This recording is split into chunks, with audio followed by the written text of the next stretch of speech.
You were muted. All right, we are not muted, and we are live. Hey, look! I just got a subscription from Sayoko,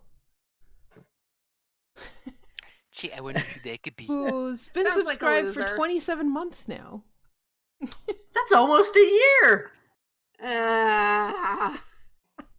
Anyway, hello. This is DM Samuel. Are we live? Yes.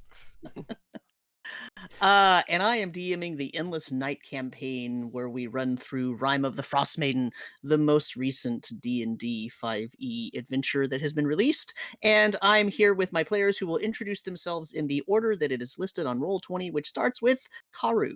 Hi, my name is Karu, and I am playing Ademia Argent. She is an Azamar Celestial Warlock Pact of the Blade. Hi, I'm Zio. I'm playing Sigrid Aulis. She is a Rune Knight fighter and a Earth Genasi. Show. Hi, I'm Sho. I'm playing Bitterfrost, the Boreal Bloodline Sorcerer, Levistus Tiefling, and I am a tribesman from the Bear Tribe.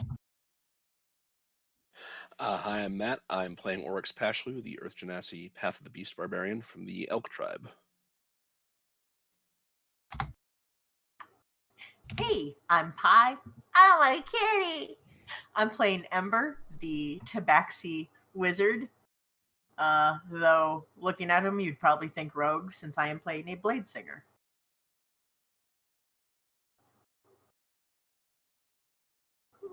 And that's all of us. Good job. I forgot to open my sheet before. Oh, that's weird. I did too. So character that's sheets weird. changed? What? The sheet changed slightly in terms of the inventory and money. Oh, I It's see. weird. Yeah, it's very weird. I don't know how I like it. Okay, but it's Eh, just that. whatever. Hey. Wait, we activated a hype train? I wasn't gonna Yeah. say it. Yeah.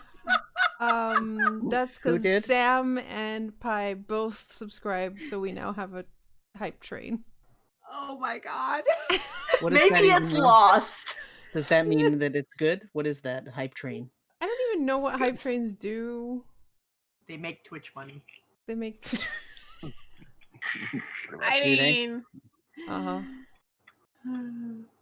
Yeah, I'm not sure what we get out of a hype train. I don't know either. But yeah. oh well, I just thought it was amusing. I think it's amusing too. We just need to coordinate this more often. Get mini hype trains going all the time. So before we start, well, we have the hype going. Brief thank you to our sponsors. We are sponsored by Roll20.net, where you can get all your virtual gaming done for free. Account is making free. I'm good at words. That was terrible. Wow. Anyways, there's a bunch of stuff on the new market that is new on the market. I have the best ads. That's why we have Roll20 as a sponsor, because they love how good I am at ads. But yeah, they're actually adding Warhammer Fantasy roleplay now on Roll20.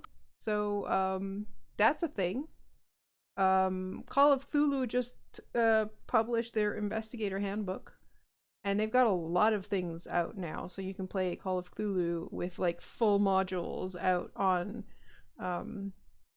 Tasha's Cauldron of Everything is also there.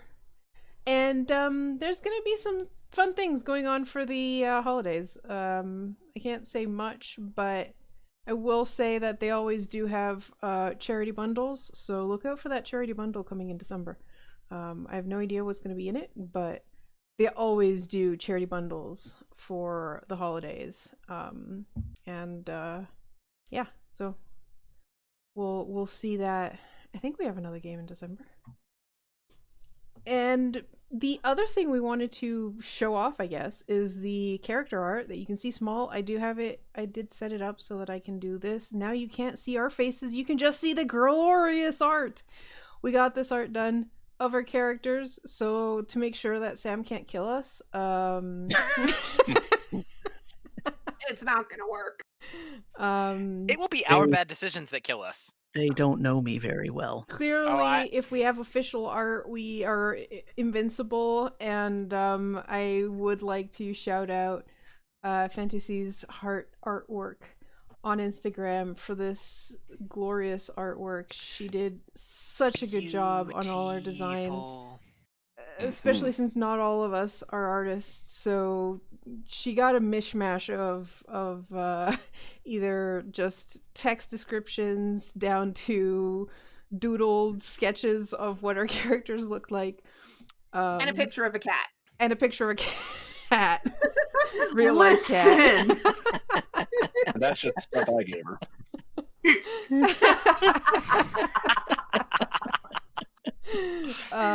So yeah, I just wanted to show that off full screen because good lord, it is beautiful. So thank you. Do you have the link for her Insta or yeah, I can post info? that in the chat, and we'll have that on the god, I hate I Instagram. can do that. I clicked on, like, I have Instagram open, and it's like, no, you don't need any links to any. Okay, there, she got it. Too bad I'm faster than you. Great, thanks. All right, so let me just put this back so you can see our flare of faces. So you can watch us flub our words. Yes, exactly. And technically speaking, right now you can see the text for the link thanks to the chat box.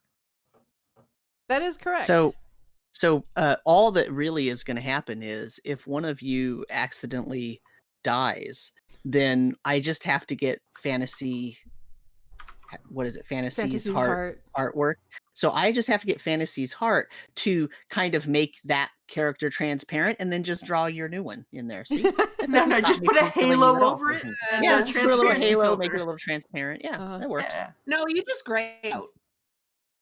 just gray Just it red out. X. Just a Make it black look like silhouette. the little silhouette, you know. Yeah. Just a shadow in the background. Just add the new person. Or you just paste the new person on top with like sticker border on it, and it's like, yeah. Put a little poster. Put a little post-it on there. Note. Stick I mean, to it. isn't that what we do for Dungeon of the Mad Mage? Every time you guys get a new character, the new person's headshot gets put on top of the body of the other person. Yep. Yep. I've got like 3 of those. Yeah. Mm-hmm. Nice. So yeah, there's that. I think that's all the announcements we have for now. But awesome art. Yes. Oh, It is really nice. I like it. That way. So, okay. So, who wants to do a very short recap of what happened last session? I can. Sure. We met a really nice old lady who is totally not creepy at all, who runs an inn. I don't trust this lady. I have bad feelings about her. But yes, she is very nice, and she can read. The next day we went out, found some about the guy who died here, and maybe it's connected to the first death in the other city. It's kind of hard to tell. There's a lot of differences. We went to a tavern for a while, drank some, went to a store, got a book. Ember tried to get a book, but it was too expensive, and he put it on hold instead. Addie said some really mean things about tieflings. And we kind of, in different groups, all stormed back or sadly went back to the inn we're staying at. Bitter spent way too much money on drinks. 1 whole gold. Yeah. And also got 4 extra days in his room. Bought. Addie's upstairs in her room, and everyone else is downstairs helping Bitter drink so he doesn't die of alcohol poisoning. I'll be He still might. He still might. We'll see. You also you went to the Church of Oral and spoke to the I think she priestess intentionally there. left that part out. Probably. I know. That sounds like something she'd do. Yeah, and you went to the Northlook Inn and experienced Old Bitey, the singing fish. Yeah. Yep. How could we leave that out? Best Yeah. part I don't of the know. session. Zio, I understand the temple, but the fish? Okay, I'll admit that was my mistake forgetting about Bitey. Thank you. Old Bitey. Old Bitey. You know, Old And Bitey's not in my Sam's notes. amazing singing. But yeah, that was quite What amazing. was that We again? have a clip of that on Twitch. Whoa. Yep. Yes. Yep, you can listen to him. Well, in if all you his go glory. to if you talk to the right person in Tourmaline, you might hear me sing again. Well, Challenge accepted. Someone write that down. wasn't Good. Tourmaline one of the No. options that we wanted to go to? I thought that was where we were going. Yeah, that's Was, that's yeah. where you're. But first, we have some emotional upheaval and horrible behavior amongst people to deal with. One thing I did have in my notes is that we ended the session at 11:30 a.m. Mhm. That's correct. Oh, so we're day of drinking. Hammer Whoopsies. 16. Oh yes, With you are totally day drinking. Yes. Yeah, Most of the there's party day definitely drinking. not an appointment after the midday meal. Yeah, no, there isn't. Mhm. Hi, It'll be Ember. fine. I'm really hoping someone keeps an eye on Ember. I Mhm. am too.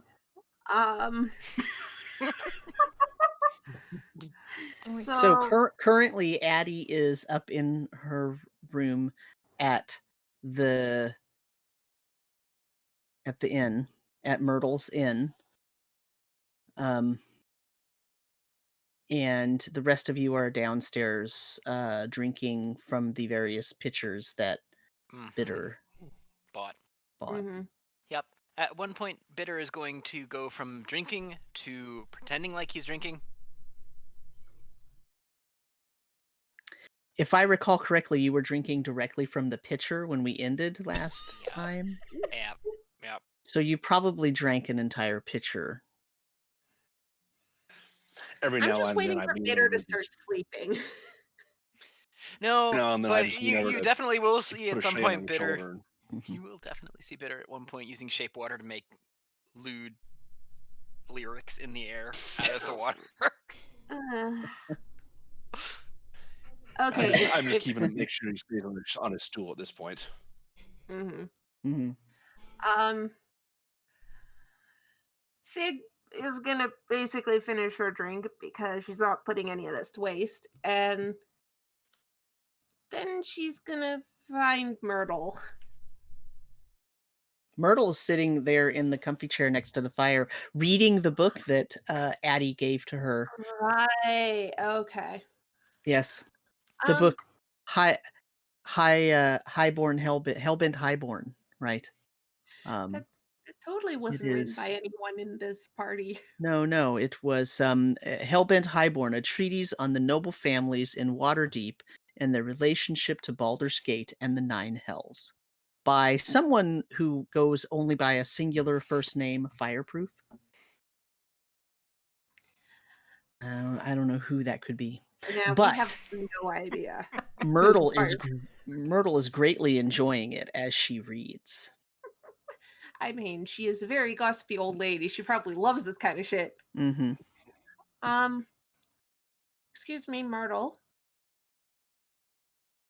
Oh yes, dear. What can I do for you? I'm sorry to interrupt your reading. You know the glass you gave to Addie to drinking? Could I get a glass of whatever that was? Oh, the winter wine. Sure. I'll go get some. Just one glass? Yes, please. Okay. Do you want it in a stein or do you want it in the cup like you're describing? The cup that it was in this morning. Okay. Oh, is this for the Yeah.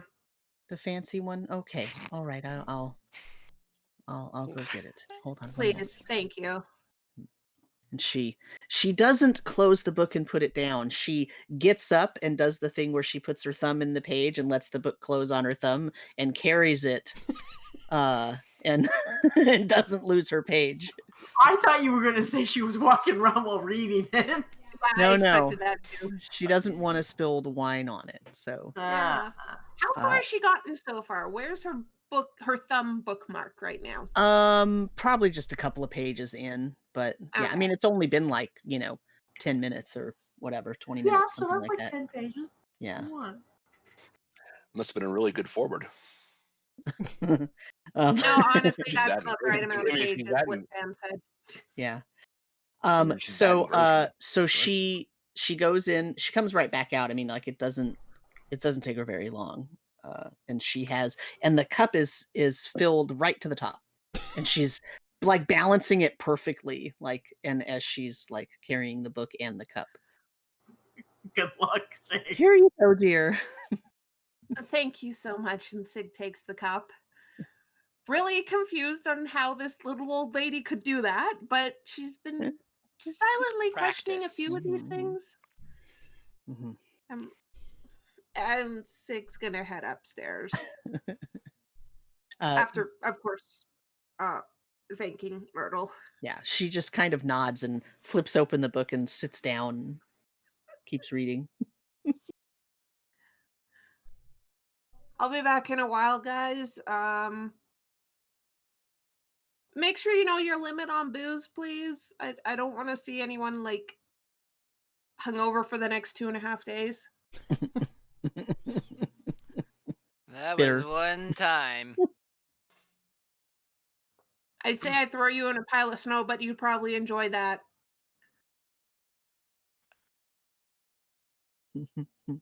That's what I thought. Just let me know when you've got her calmed down.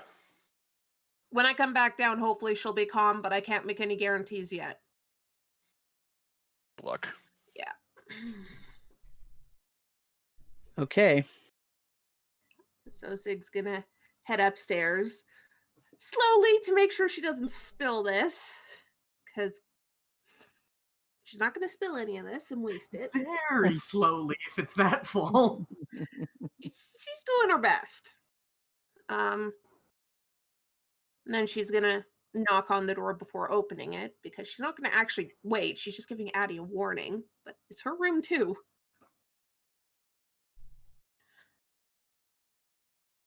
Addie, you in here? You hear shuffling on the other side. Yeah? Okay, cool, I'm coming in. Then Sig comes in. I think you need this. She's just like You might wiping her face. Need what? Yeah. This might want to have a sip quickly, because it's really full and I don't know how she did this without spilling. Just gently takes it. Tries to sip it.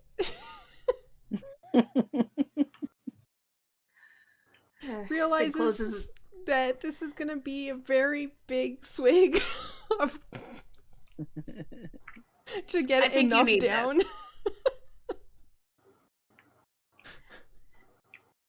I think you need this. And Sig just sits on the other bed. All right. What the hell was that? What do you mean? What was that? Do you understand why the others were upset? No. Okay, that's where we're starting. Okay.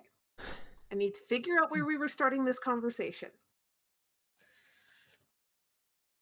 What you said was very dickish.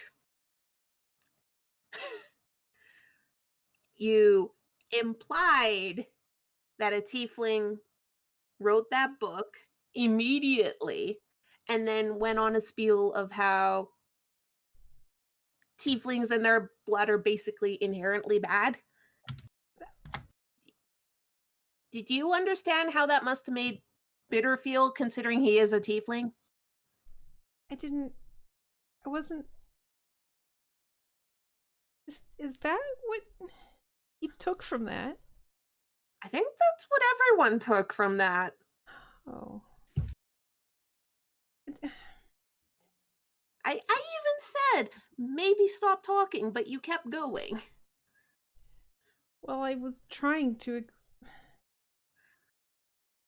I know you were trying to explain, but everything you did to try and explain made things worse. You see? So,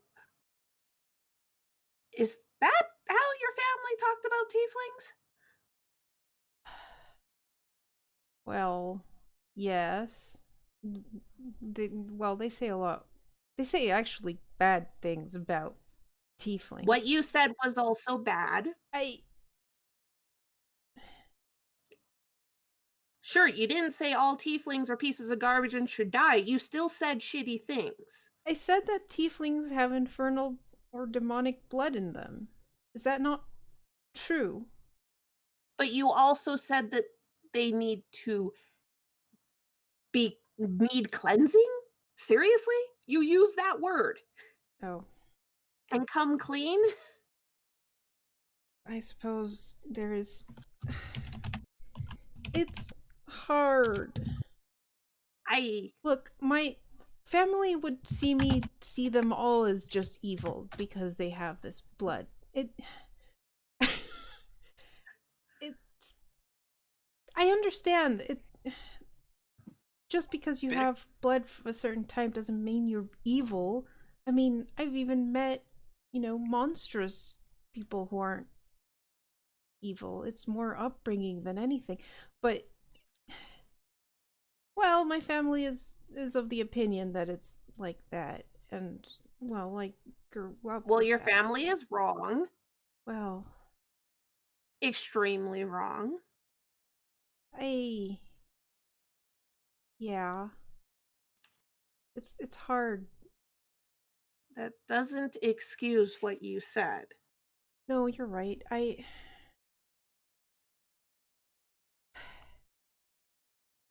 I'm trying. To be honest, I've never had to travel with a tiefling before. My family doesn't really employ tieflings. For obvious reasons. So it's a bit new to me. That doesn't... But you do understand that mindset is fucked up, right? Yeah, yes. And do you now understand that what you said was really shitty to say? Yes. At any point. Not just because Bitter was there, but because what you said was shitty. Yeah. Yeah, you're right.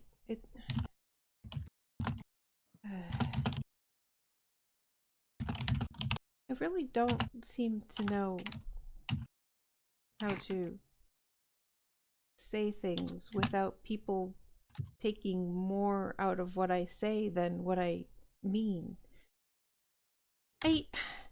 Look, that book was like, I bought it for a reason. I believe that the person who wrote that is a good person. So when I thought they were a tiefling, I wasn't saying they were a bad person. But you still assumed a writer of a book no one knows about was a tiefling because it had to do with the 9 hells? Yes. It could have been some elf that's employed by one of those families that decided to say, fuck y'all, I don't like you. I suppose. I just thought it was somehow poetic that a tiefling would expose these families' dealings with the 9 hells. You do realize tieflings are just people, right? Yes.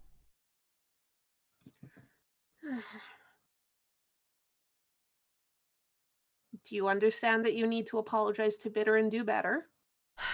Yes. Do you understand the fact that if you say something like that again, I will smack you? Yes. I won't smack you hard enough to give you a concussion, but I am going to point out every time you do something shitty like that. You have my permission. I didn't need it, but thanks. I know you don't. No, I'm just... I don't want to be that person. So, if you're willing to help me be better, then I'd appreciate it. God, that came out really weird. She suddenly became Southerner. Yes, but that was weird, but whatever. Okay. But you are going to be more conscious of what you say, because just because the thought comes to your mind, doesn't say it. Yeah. Because especially if you've been around your family your whole life, which obviously you have because you've never been outside much before, the way your family raised you is going to be the first thing that pops into your head. And the way your family raised Apparently. Well, I should apologize to Bitter. you should. And maybe make sure the others are around to hear that apology, because you hit a lot of nerves for some reason, even if I don't understand all the nerves you hit. But yes, that did escalate a lot more than I expected it to.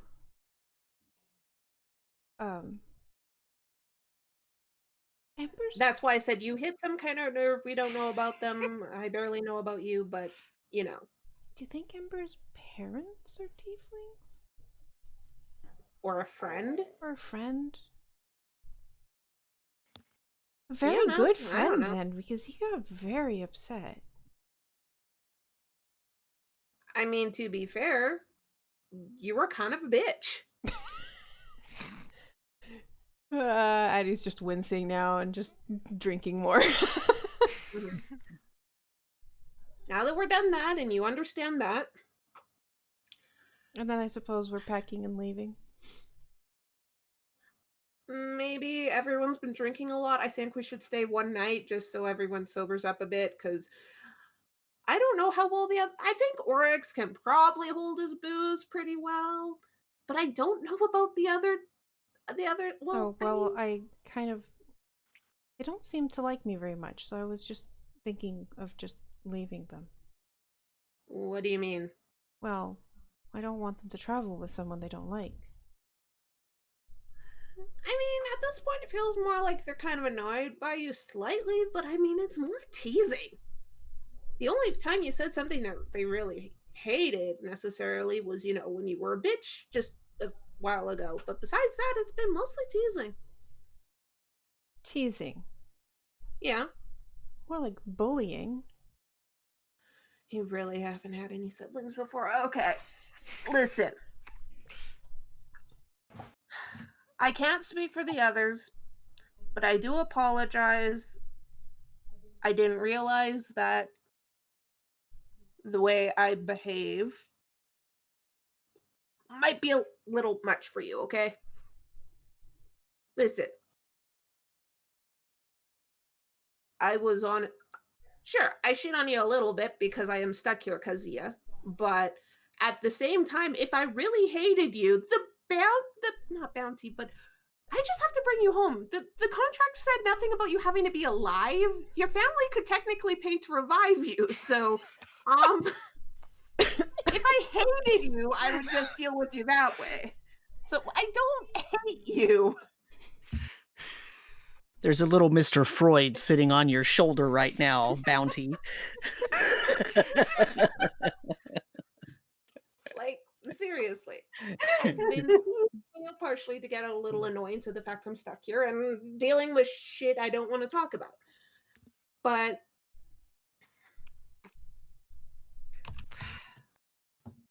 I was just teasing you, and I honestly think the rest are just ribbing on you as well. I don't know. It feels like they hate me for some reason. They really don't hate you, but also, if they're annoying you that much, tell them to shut the fuck up. Grow a backbone. Call them out on their shit if they're going too far with their ribbing. Unless you say something, we don't know shit. Well, this is all very new to me, and it's been stressful, and I'm trying my best, but it doesn't help when everyone's just turning on me anytime I open my mouth, and they seem to think that things are going terrible, and it's... I don't know, they just... Okay. if they're pushing it too far, call them up. Call me out. If the ribbing goes too far, just you have to grow a bit of a backbone there, okay? Don't just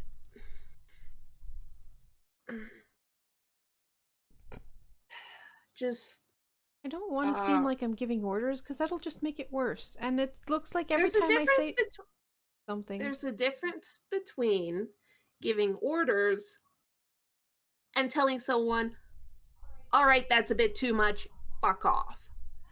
Oh, that's too strong. Have you ever sworn in your life? No. Okay, cool. That's gonna be your you've gone too far. If someone is pushing you to the point that it's way too far, tell them to fuck off. Because apparently those words are so I don't know if I can do far. that. Maybe if I just say F off? Okay, honestly, they will tease you more for doing that. Talk to them at least. Explain to them that it's too much. Maybe, I don't know, figure out a safe word to use with them. I don't know. I just go with fuck off. Well, yes, but swearing does seem to come easily to you. I have 5 siblings. 3 of them are older than me. Trust me, I've had to learn how to stand up for myself.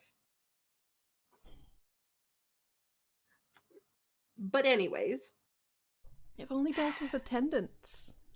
You give them a strong word and they do what you say. because they're paid to. Well, yes. No one here is being paid to be around you, you realize, except me.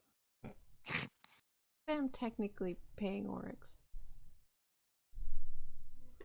Honestly, he's not the one who ribs you a lot, so let me point out, the people who are ribbing on you besides me aren't paid to be around you. So if they wanted to leave, they could at any point. So obviously you haven't pissed them off enough, they're gonna leave. Alright. Well, I'll try. I don't think I can do this alone. I would like help. I mean, that's part of why I brought you the drink. She takes another drink.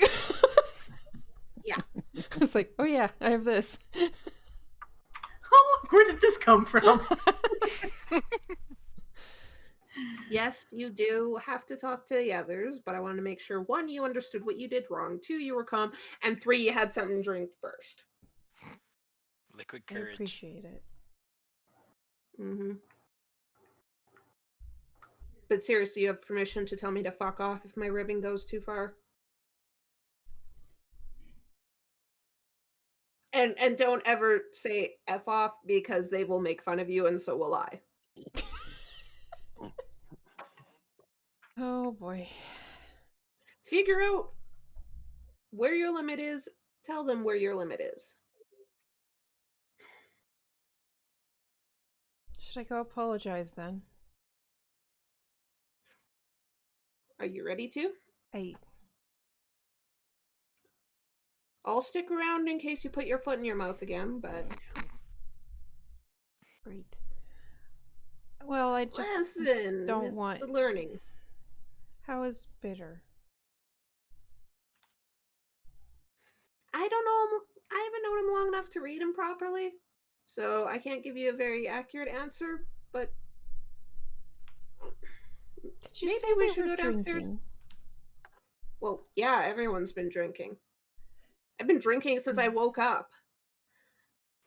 But anyways, you can go downstairs, get a read. If you aren't ready to apologize, that's fine. But I think you should, even if you're just drunk, and maybe apologize later if he forgets. But All right. leaving this too long is going to make it more awkward. Yeah. And maybe we should just go to where the others are.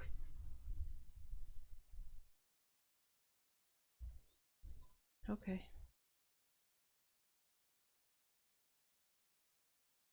And come on. Looks like that drink's at least low enough now you won't spill it going down the stairs. No, now she'll just spill it because she's had half of the drink. Maybe, but at least that won't be Sig's fault. Yeah, she'll have a bit more before going down. Mm-hmm. I'll let you go first. Oh! I thought you were going first. No. I'll follow behind you, but you pick the pace. Okay. And I'll be ready to catch you if you start falling. I'm not drunk. I've had barely half of this cup. Yes, but you're also extremely upset. That's fair. So let's just go downstairs. All right. You pick the pace. Grabs her scarf, puts it back on, heads downstairs. Kind of. You weren't using that as a tissue, were you? No. Okay. Oh, dear God, no. So as you start walking downstairs, as you get down to the final flight of stairs, you see Ember at the bottom of the stairs licking something off of the banister pole at the bottom of the stairs and holding a beer-colored icicle in his hand and then like chomping on it. And down at the table there are a couple of empty pitchers and there are some frozen beer pieces shaped like bears and reindeer running around the edge of the table. And Okay, you can't hold beer very well, apparently. Myrtle is sitting in the chair reading the book, but also obviously sort of keeping an eye on the hijinks over at the table. And as you come downstairs, she sort of shifts her body ever so slightly so that she's facing more the group so that she can get a good view of everything that's about to happen. Mm-hmm. Ow, that's my tit. Ow. For those listening, Earl's being a brat. Hey, look! Earl does not know the It's meaning of Ember. personal space. Oh no cat does. Earl's like, this is a stepping stool, right? No, cat. Oh no, my tit. You mean our tit?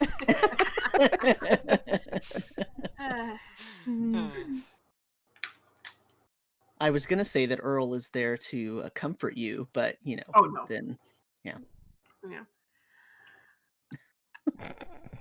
You guys are more drunk than I realized. I don't was think upstairs for what, 10 minutes? Yeah, I don't think Oryx is drunk. Oryx is sort of just keeping an eye on everyone, it seems.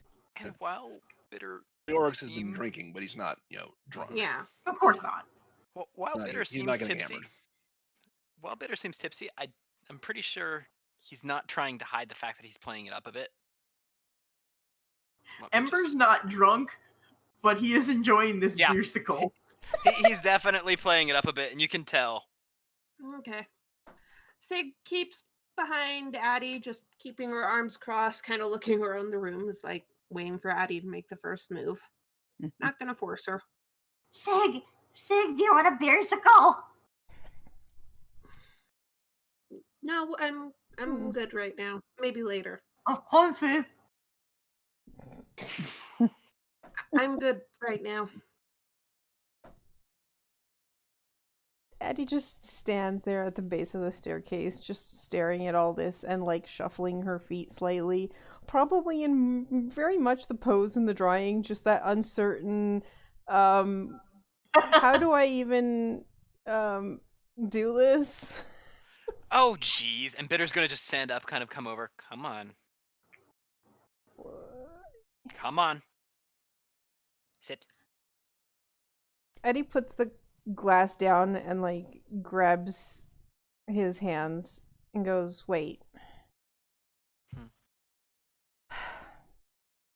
I'm sorry. I was out of line. I said terrible things. and I hurt you and Ember.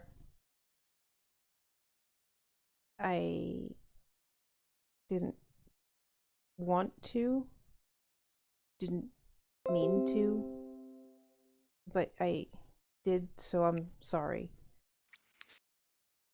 Bitter is going to take his other hand and kind of put it around the hand that's clasping his, and is like, "You didn't know any better. I should have. Pep. You had your turn to talk. Mine now. You didn't know any better. You clearly have not encountered many tieflings outside of stories or what you were told.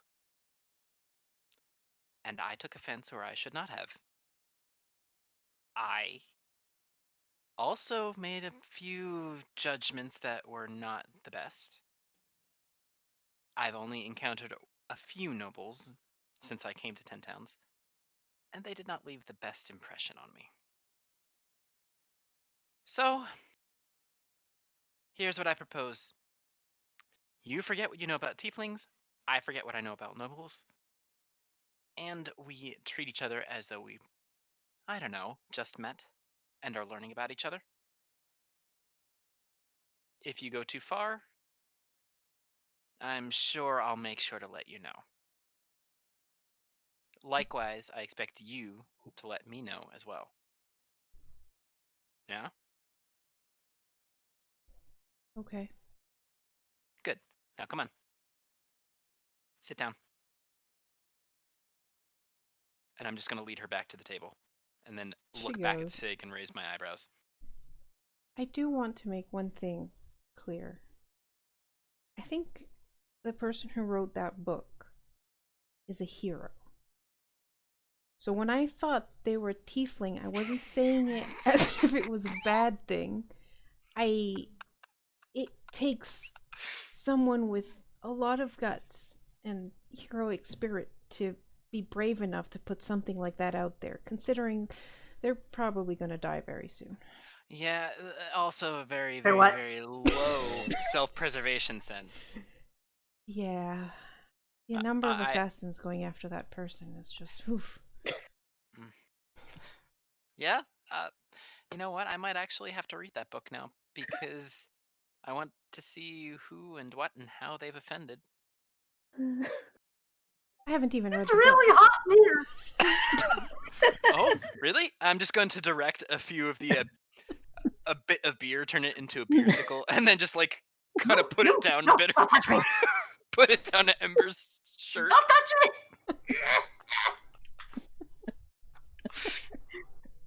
Because I'm tipsy and I can get away with this. Yes, very toasty. I'm just gonna wordlessly get a couple outside, more. Ember. That sounds great. Okay, bye. I'm following Ember because I'm not letting him leave alone. Scoot, scoot, scoot, scoot, scoot, scoot, scoot, scoot. Ember, can you roll a deception check for me, please? Oh no. Yeah, I'm definitely watching Ember very closely now. Oh no. Oh my god. Oh, no. That's So as Sig is leading Ember outside, the rest of you see Myrtle look at Ember and then like look at the book and then flip back to the front where it says who wrote it and go, and look over at Ember as he's being walked out the door by Sig. Yeah, I think Eddie's doing a double take too. It's like, no. It wouldn't be that dumb. I mean, he does certainly seem that dumb. I mean, this is gonna go so poorly for Addie because she's like, "Oh, my bodyguard will totally be back soon. This won't be awkward at all." Sig just goes outside with Ember, make sure he doesn't go too far, and is like, "You are the worst person at lying into existence." And I'm just gonna say, that's a lot coming from me.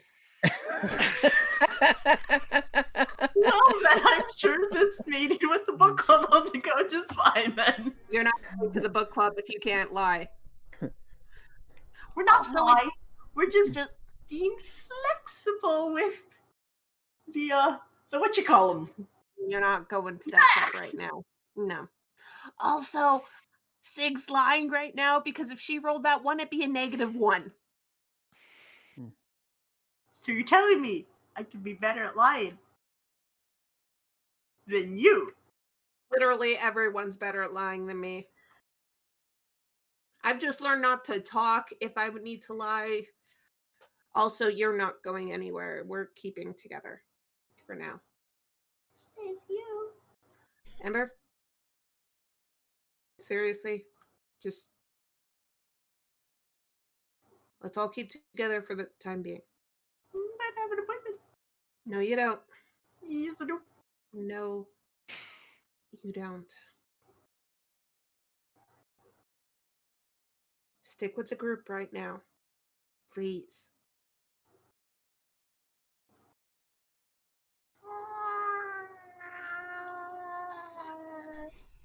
Amber?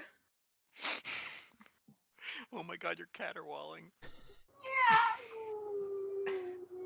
Can I get a perception from Addie, Oryx, and Bitter? Nope. I'm too busy creating different shape water things. Oh my god. Oh my god, someone please. Okay, thank you, Oryx. Works Maybe. with the 16. Oh no! Oh fuck. Oh, we're fucked. Hopefully that was just a perception from our innkeeper. And But I not feel a like it stealth. wasn't. And not a stealth to sneak outside and listen. Listen. Anyway, Yes, so- precisely. So what's happening? Ember, let's please. Let's go back inside. Stick with the group.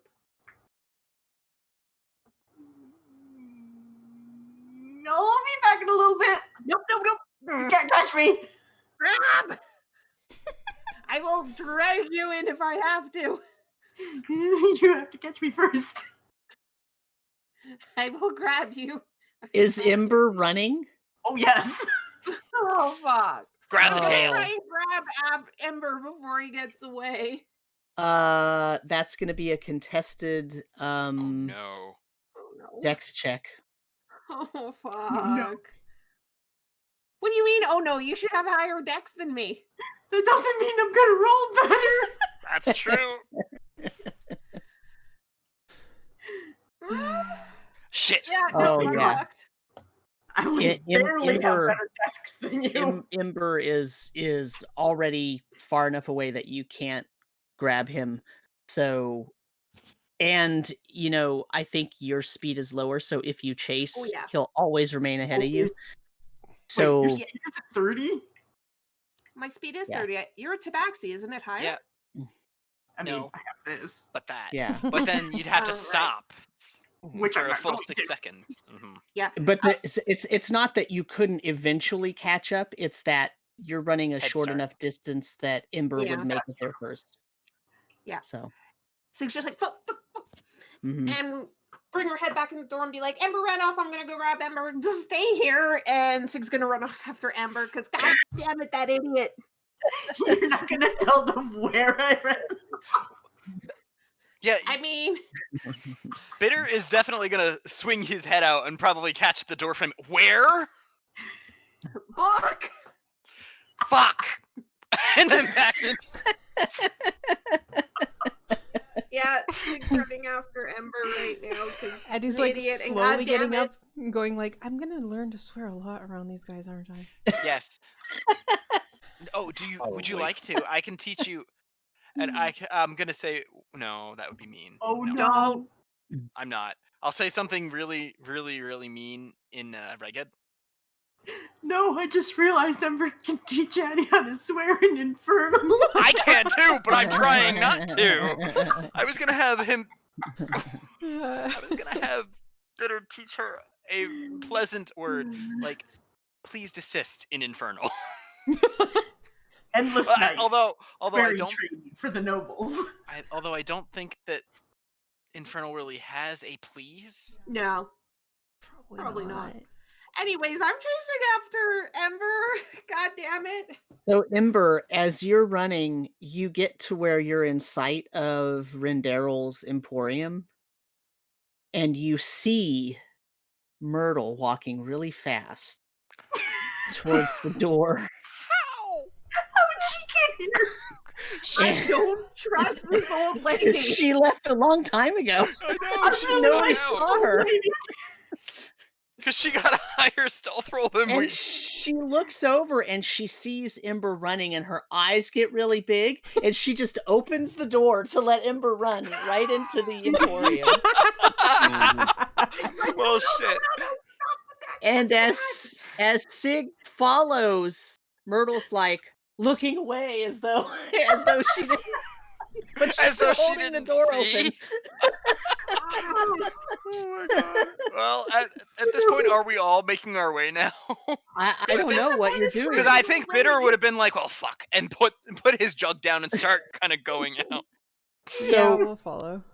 as Sig runs into the Emporium, Myrtle steps in behind and shuts the door and says, "Rendaryl, we have news for you."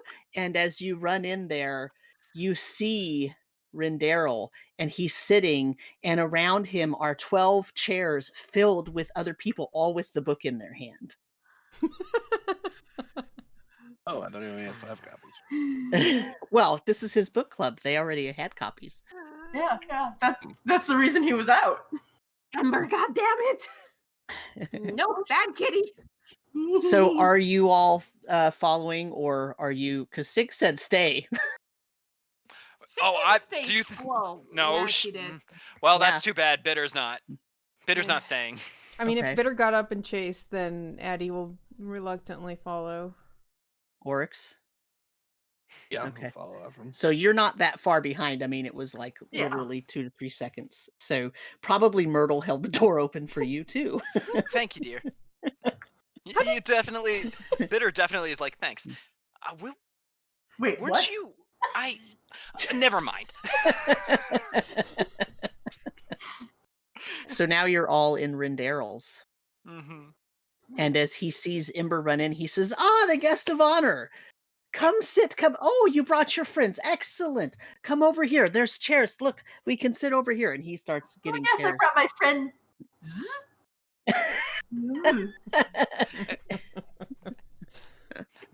Bitter just holds a little on the cat's ear. That's my head. Bad cat. I'm only a kitty. A bad kitty. We'll spray water on you later.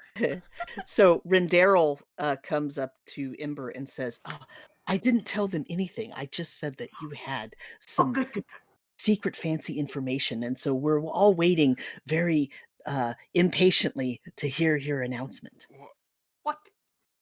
What? Oh no. Okay, Oh, no. so I'm sure you've enjoyed this lovely novel, and I do know that certain members of you enjoy mysteries. Is this true? Several of them nod. Ooh, I have an idea. I'll tell you the secrets, but first let me see. I want to see how many of you could guess based on a few tidbits of information. It'll be like a real mystery. He just nervously looks at Sig like, see if they guessed and I didn't say anything. You can tell Sig really wants to smack you right now and drag you out by the tail. No, that's Fine, maybe I'll grab you by the scruff and drag you out. That's valid. Okay, so the author only goes by a single name, right? Several of them get to the edge of their seat. And so we can probably roll out, say Eladrin or Elvish, because and gnome. How many names do gnomes have, right? It's definitely more than one. Yeah. So you've seen, you're in the lovely Tun Towns. I'm sure there are several species and races that go by singular names. What comes to mind? Are you saying the author is in 10 towns? No, I'm saying that you see several kinds of folk go through 10 towns, and that perhaps there could be uh certain visitors to your town. Yes, perhaps certain visitors to your lovely 10 towns could fit the same criteria as the author. So we're looking for someone with a single name. Okay, single name, that's one criteria. You see a couple of them writing notes. I'm sure that the author has reasons for using this name. So maybe thinks uses intelligence. This is very high. Oh, this'll be easy and definitely not give everything away. Perhaps a thematic connection between the name. Okay, okay. And then some of them write things down. Okay. And Ember glances at Myrtle and sees if she's writing or if she's smirking or She's sitting very prim and proper with her hands folded in front of her with the book under them, just watching. Now, given all of these things, you do see many people go through 10 towns. What if I told you I've seen this individual while journeying up here and through as I flipped through my notes, and through Targos, on my way to Targos and on my way to Bryn Shander, I've heard rumors that they're afoot. Roll me a deception check. Well, this will go great. It was either going to be deception or persuasion, so 13.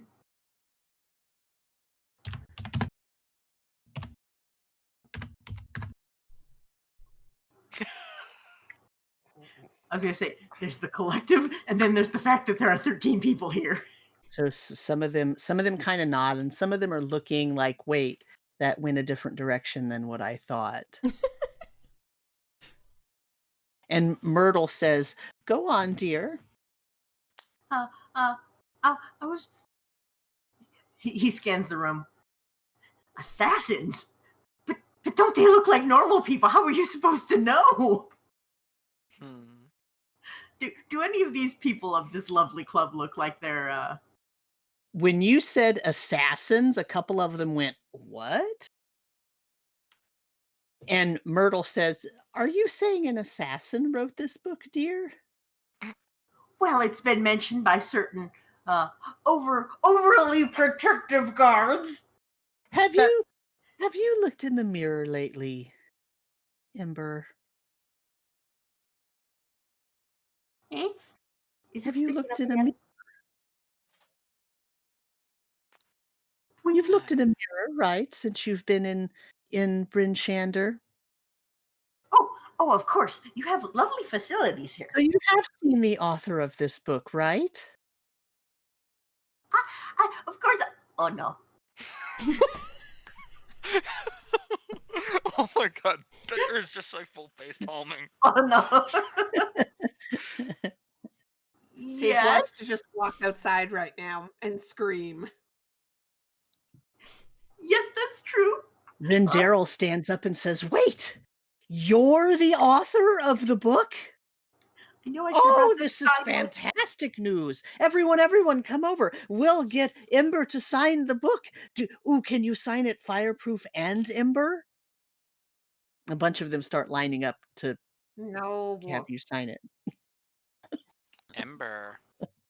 Scoot away from party. Slowly drawing a bit of water from the water skin. And like it starts to kind of twist a bit as though about to fire. Myrtle says, "It's okay, dear. They're harmless. They just want an autograph. You're famous." If you're really famous, you should be charging for those. Yes, that's a good point. Well, I couldn't ask those from all of these lovely people. Perhaps they had to save up to get the book itself. Perhaps we could make a deal with Dear and Daryl, and they could sort it out with him, because of course we wouldn't want any of the lovely scribble. Now, Rinda, you mentioned that you have copies that you haven't sold yet, correctly? I only have 4. My last shipment was very small. Ah, so poor secret. Oh, Bitter is amused, but also He goes, so perhaps if a few of those copies, or if all of them, were to be signed copies, you could even, say, sell them at a higher price, to advertise that you had the only unsold signed copies here in Bryn Shander. Yes. If only you knew travelers that were going outside of Bryn Shander.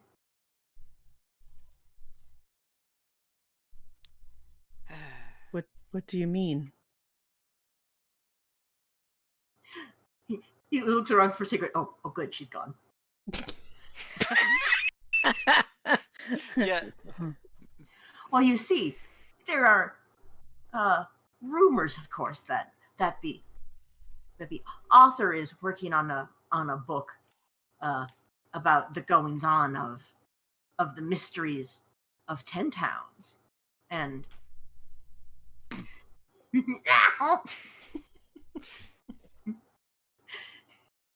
and perhaps it would be easier to do this if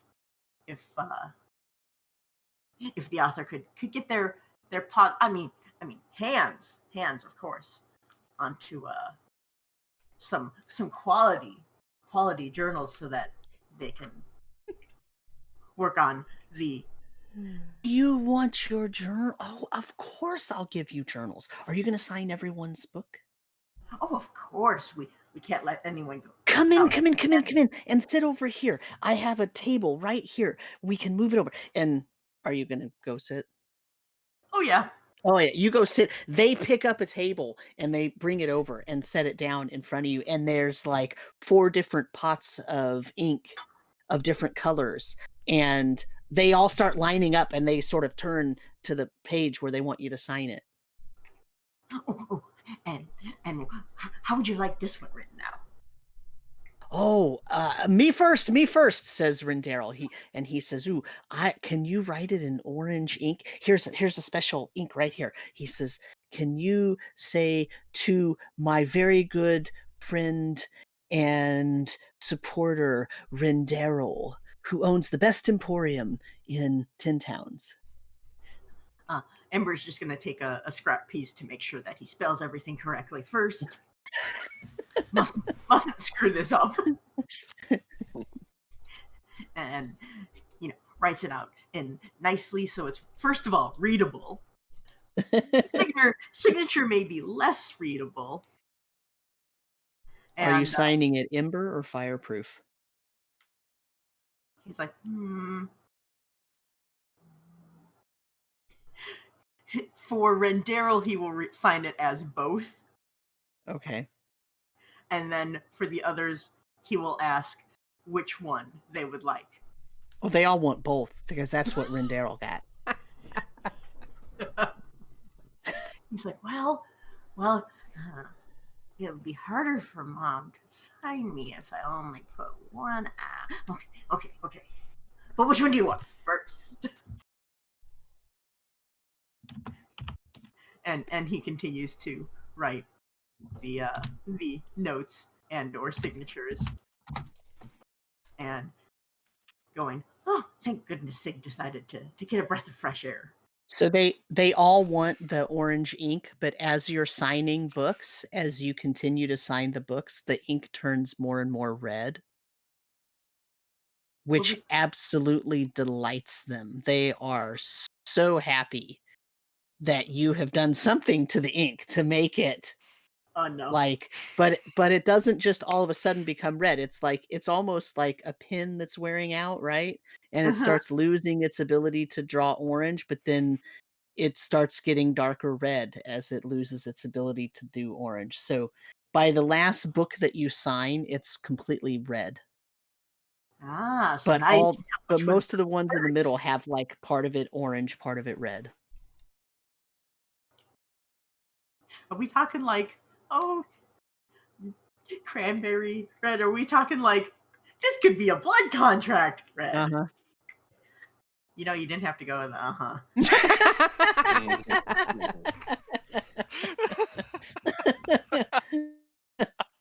Love it.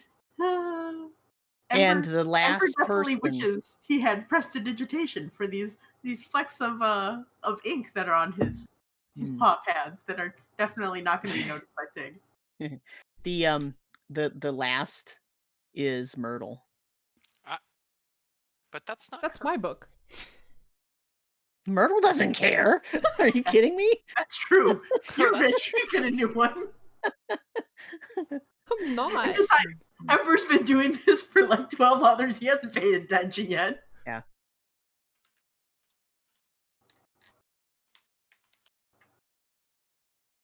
Does Myrtle have it signed for her? Myrtle says, "Oh dear, can you sign it? The best mystery solving innkeeper to the best mystery solving innkeeper in Bryn Shander." Ooh, yes. And I haven't forgotten. We do have ideas for a mystery novel coming up. Excellent.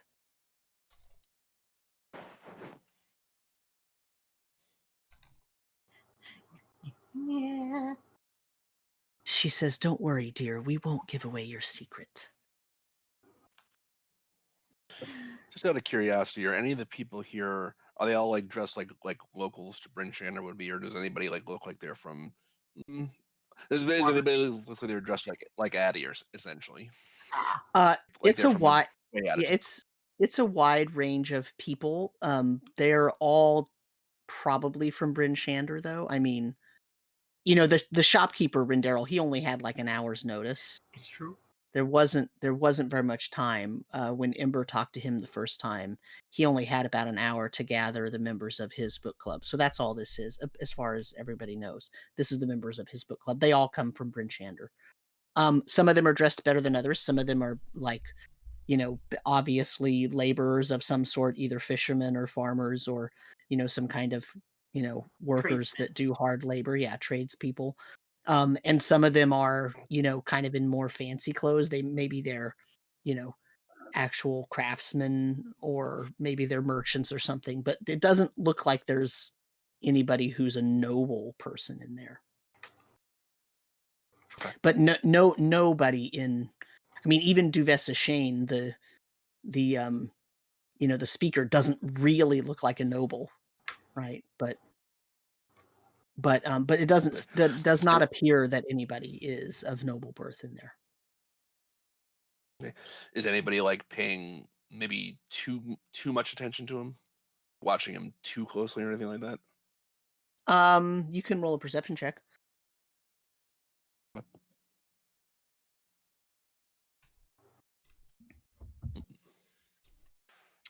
It doesn't look like it. I mean, there's a couple of them that are kind of almost fawning over Ember, but Starstruck.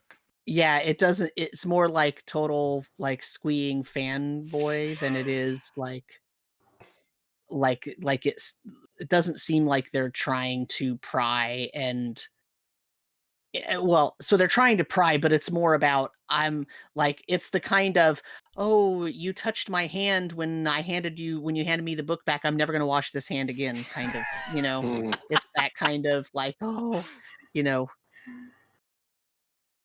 and oh, I got a piece of fur, you know, touched me, and oh, you know," and that kind of thing. Like, not, Or washing this hand again, yeah. yeah. But not like, oh, who is Oh, this look, there person goes Craig. really? Oh. Myrtle is going to make a fortune after cleaning the room of all of the fur. I think we lost Craig. Yeah. Craig is so done with this. So, yeah. Yeah, so Oryx, it doesn't look like it.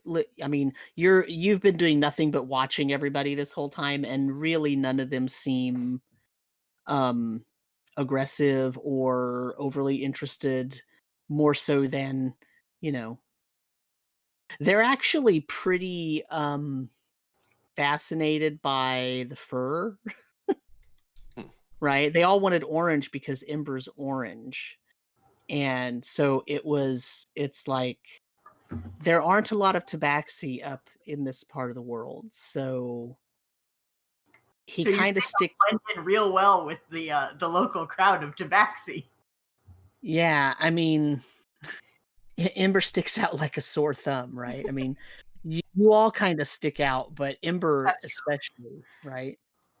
Because even the tieflings, there are lots of different types of tieflings around, but there's not a lot of different tabaxi around. They're very rare. Okay. So that's going to take about an hour and a half to get through all of those, because everybody is just so, like, everybody wants to get whatever they have you sign onto their book, just so. And so, yeah, it takes a while. So you're saying it's like 3:30 p.m. So it was 11:30, and then Sig went and talked to Addie. And that was probably roughly a half hour or so. And then Addie came down, and just a few minutes after talking to Addie, Ember went outside. And a few minutes after that, so maybe 15 minutes passed, maybe 20 minutes. So maybe it was almost 12:30 when Ember ran. And now it's been an hour and a half. So yeah, so it's like around 2:00. Yeah, something like that. But the real question is, did Sig stay outside for the entire hour and a half? Yes. He's just annoyed. Eddie probably checked up on Sig, but it's too cold outside, and I don't think she has her outer gear, so it was more like, that's true. How are you still out here? Yeah, she's got her scarf on. Like, she's wearing what she's wearing in the art. That's definitely not her outer gear. So she just like stands out there for like maybe 5 minutes, maybe even less, and is just shivering and is like, I'm gonna go inside. How are you not cold? It's freezing outside. Okay, I'm going inside.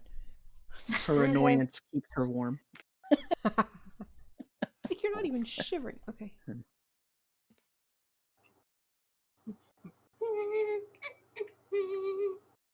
So after Myrtle gets her book signed, she kind of does this funky little curtsy to Ember and says, "Thank you so much. Are you coming back to the inn?" Oh, of course. I mean, I'm pretty sure all of our stuff is still back there anyway. Oh, of course. Of course it is. She says, "I'll see you later then," and she kind of waves.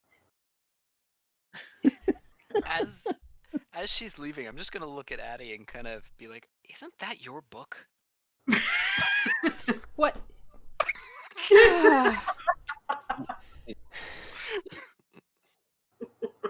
I'm gonna want that back. Well, you can't take that one back. That's hers. Myrtle says, "Get your own signature, dear," and she walks out. My God. Well, then pay me the 5 gold it cost me. She can't hear you. The door's shut. You're not getting that back. Well, it's good to know that we have rooms for free next time we come to Bridgeander.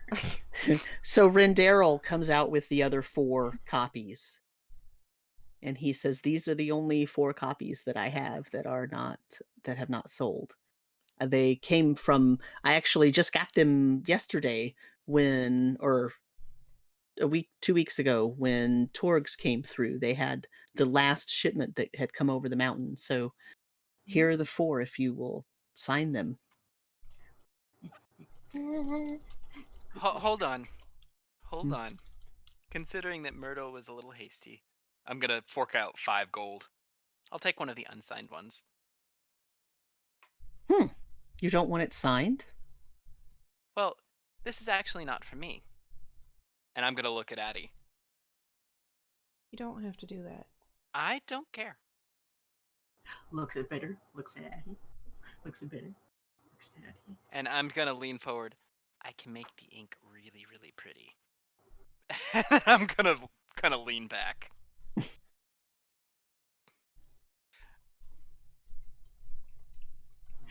So he hands you the book if you hand him 5 gold. Oh yes, I have 5 gold. So, actually I have 9, but you know. I have 5 gold. And then I'm just gonna kind of look at Ember and then at Addie. So, what would Milady like the author to sign it with? And I'm gonna kind of give her a little bit of a grin.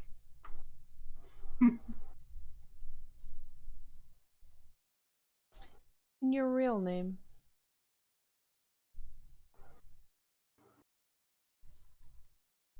Squint. Oh, that and Bitter is just gonna give her this like grin, like, oh, you're sneaky.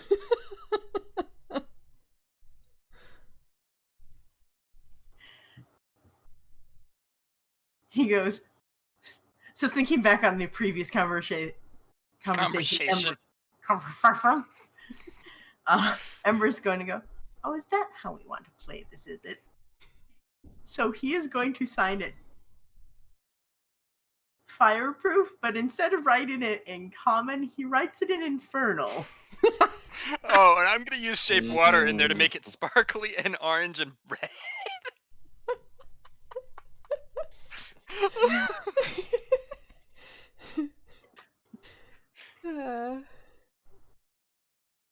No. The thing is, Ember, you have to remember that people are supposed to have last names too, and your mom was Has a last Leilani. name.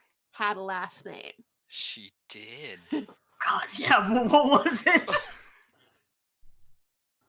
A demon lord's name. Oh god. If you really want to mess with Oh, her. God. It was. Yep.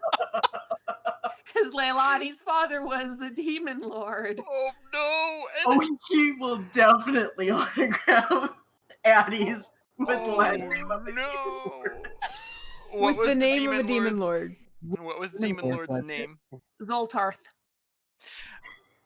As Ember writes that, you see Bitter's eyes go wide.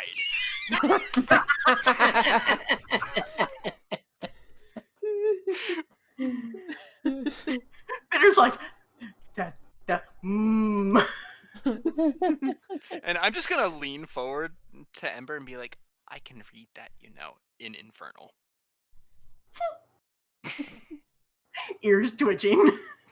Though technically, I'm just gonna say Zoltarth should be an abyssal. It's the same. It's the same written language. Yeah, it's the same written.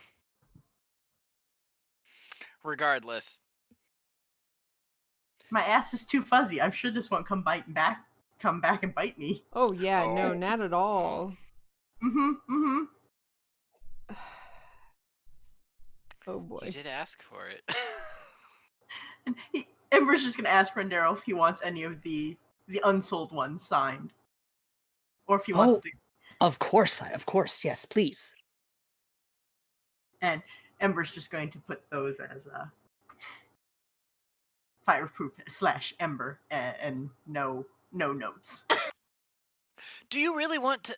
But before you can get to that, Bitter is gonna kind of grab your ear and be like, "Do you really want both on there? You're trying not to gain that much attention." Yeah, but mommy has to find me. Ow, ow, ow. You don't think that she would be able to tell from? I'd like to change the. I'd like to change the opacity before it dries of the second name. To be fair, I mean, Ember already signed all I know. 12 of the I know. people's plus Myrtle's, so 13. She Yeah. signed 13 copies. He signed 13 copies with the real name. Yeah. I'm just gonna flick his ear. This is why Sig just went outside. I think she would have had like a stroke at this point from stress. Oh, probably. Yeah. And I was gonna say he would probably have signed the unsold ones in a plain black ink so that the people that were there Special. Mhm. Okay. And can you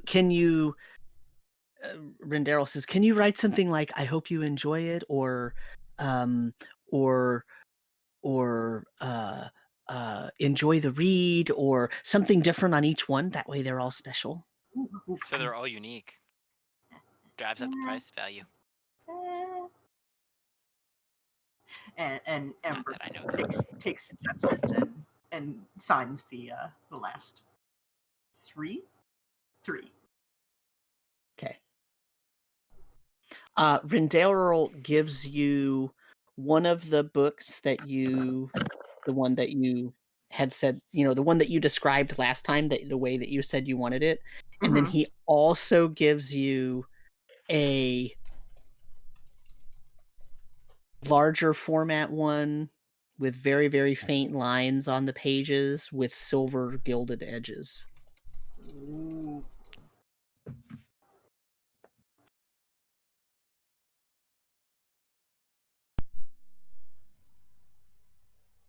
He says, I know that you said you didn't want to have the frosted edges of the pages, but I really feel like it adds something to a journal. So perhaps you might like it, and this is a way for you to try it. So he sort of gives it to you. And Ember fawns over and going, oh, yes, the craftsmanship. And, ooh, the silver, much like the wintry nights of the 10 towns. The endless winter. Oh, yeah. Scribble.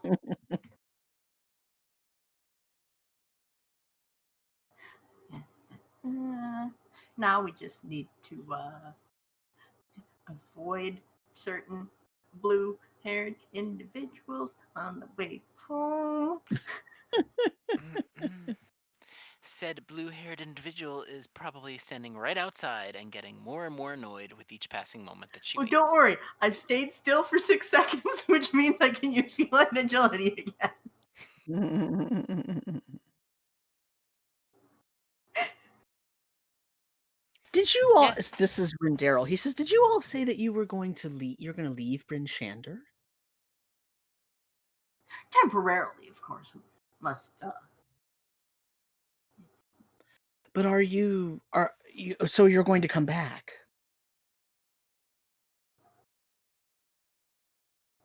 Ember just goes nod. I don't. Are you walking everywhere? We have been. That's the way it's been going. Well, why aren't you out at the kennel getting some dogs in a sled? It's much faster. And sometimes when a blizzard comes, it's better to be on a sled than otherwise. It's also a lot more expensive.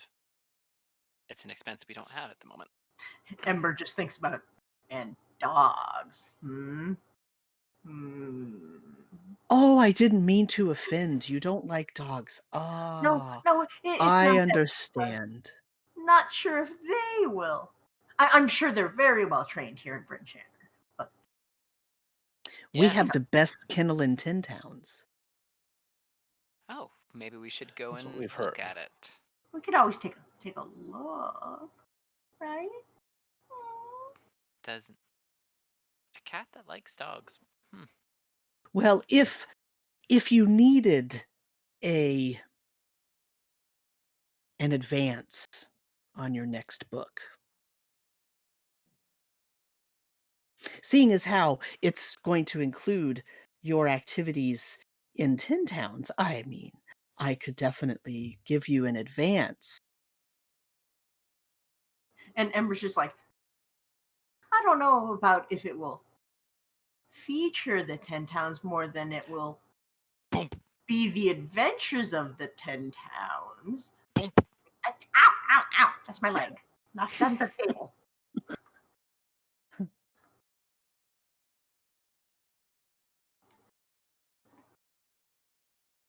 I can send a messenger over to Nedrin's, and he could give you anything that you need as an advance on your next book. But I would need 50 copies signed of the next book. And Ember's just going, yes. So that's like another 4 of these sessions. That's not that bad. It wouldn't have to be all at once. You could do 10 a day.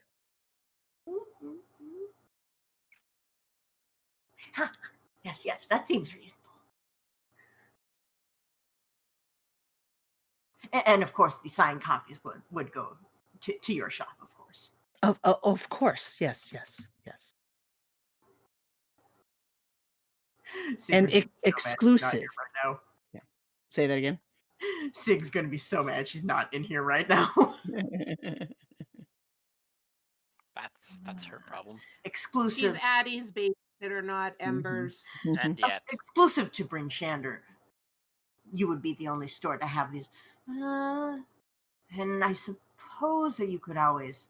And if you would be selling them to the other towns, that you would. Now, this would only apply for the next book about the 10 towns, correct? Because I'm not sure after that one. Yes, the next book. Yes, for the next book, I suppose we could. That would be an amicable. Excellent. I will. Why don't you write up a contract, and I'll send a messenger over to Nedrin's, and then you can go get whatever supplies you need. And he's just going to take another piece of paper and write down all of the basics that the contract's supposed to have, and then he goes, Say, Addie, how fancy does this writing need to be, do you think, for a contract? Very. The handwriting or the wording? The wording. No one cares about the handwriting. Look at the physicians. Well, What? you'll want to make sure you get all the clauses in there. No, they're on me. Boo. I made that same joke when I played it, but actually. Fantastic, I love it. You are signing away the exclusive rights to a book. Well, we just have to make sure that it's about the next book, the one that's about this, not, future. But does that mean sure. you're having him do all the work in terms of getting it printed? No, it's not it's just the 50 It's signed just the 50 copies signed to copies. him. Oh, Not the rights to the It's book. not the rights to the book. It's just Okay. the he physical gets to be 50 the one signed that sells copies. Right. 50 He signed wants copies. the only signed copies. He wants the That's what he signed wants. okay. Uh-huh. So Well- you can't sign any others of that book Mhm. but the ones that are in his store. Without, making another contract with him. And it's one of those things, oh gosh. Well, Bitter doesn't know you that will about have to this stuff, so figure I'm not out gonna say how anything. you're going to get your book printed in the first place. Well, that's why we're going to travel around, and Sig said she was going to make little bits for a printing press. Sure. I think the memories might differ on that Mhm. point. But Sig isn't there to say otherwise, so Exactly. I suppose at the end of the day, you can always wait until this blizzard blows down, and you can go south and get it printed there. Assuming, of course, the assassins don't get to you first. Oh, I'm sure. And assuming, of course, the blizzard dies down. Of course it will die down. That's why we're going to find out why they make it die down. smack. Ow! Well, aren't we? Yes. See? Spoilers. I suppose there's no book if we don't do that anyways. So, I mean, it's your book. I am gonna have to make sure what exactly you put down in there.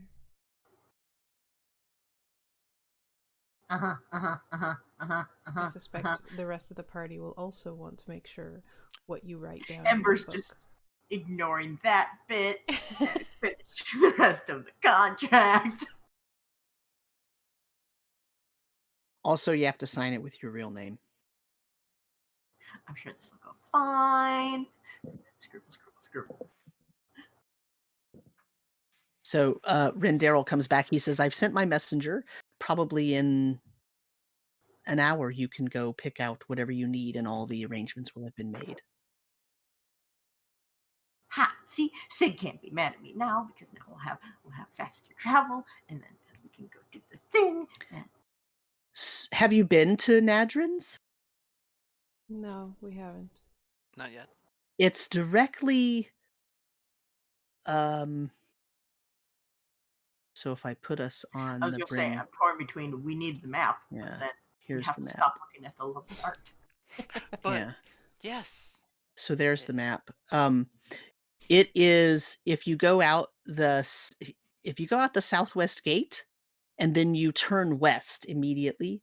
It's a mile outside of town. It's you can't miss it as long as you don't get lost if you just stay going west, or keep going west, because the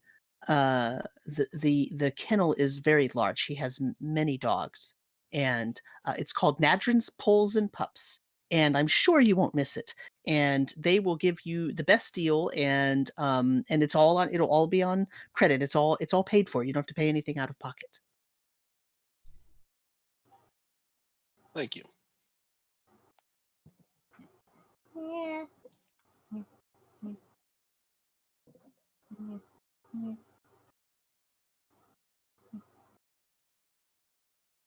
Well, we don't want to keep them waiting, shall we? We may want to go by the inn to grab our warm clothing.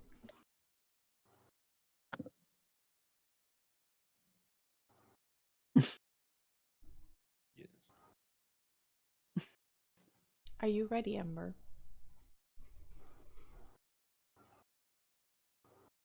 Ember's character definitely isn't making a big thingy on the map. Excellent. And Bitter is just going to very casually put a hand on Ember's shoulder. I know. And tighten and tighten his hold just a tiny bit. I know. Rendaryl reads the contract and gets to the end and sets it down, and he takes some wax and holds it above a flame for a moment, and then he pours a little bit out, and he puts his signet ring in it, and then he initials next to it, and he says, "Perfect. Would you like me to have a copy made for you?" Yes, that would be good. Excellent. Come back in a couple of hours, and I'll have my scribe have a copy made by then. And he rolls it up.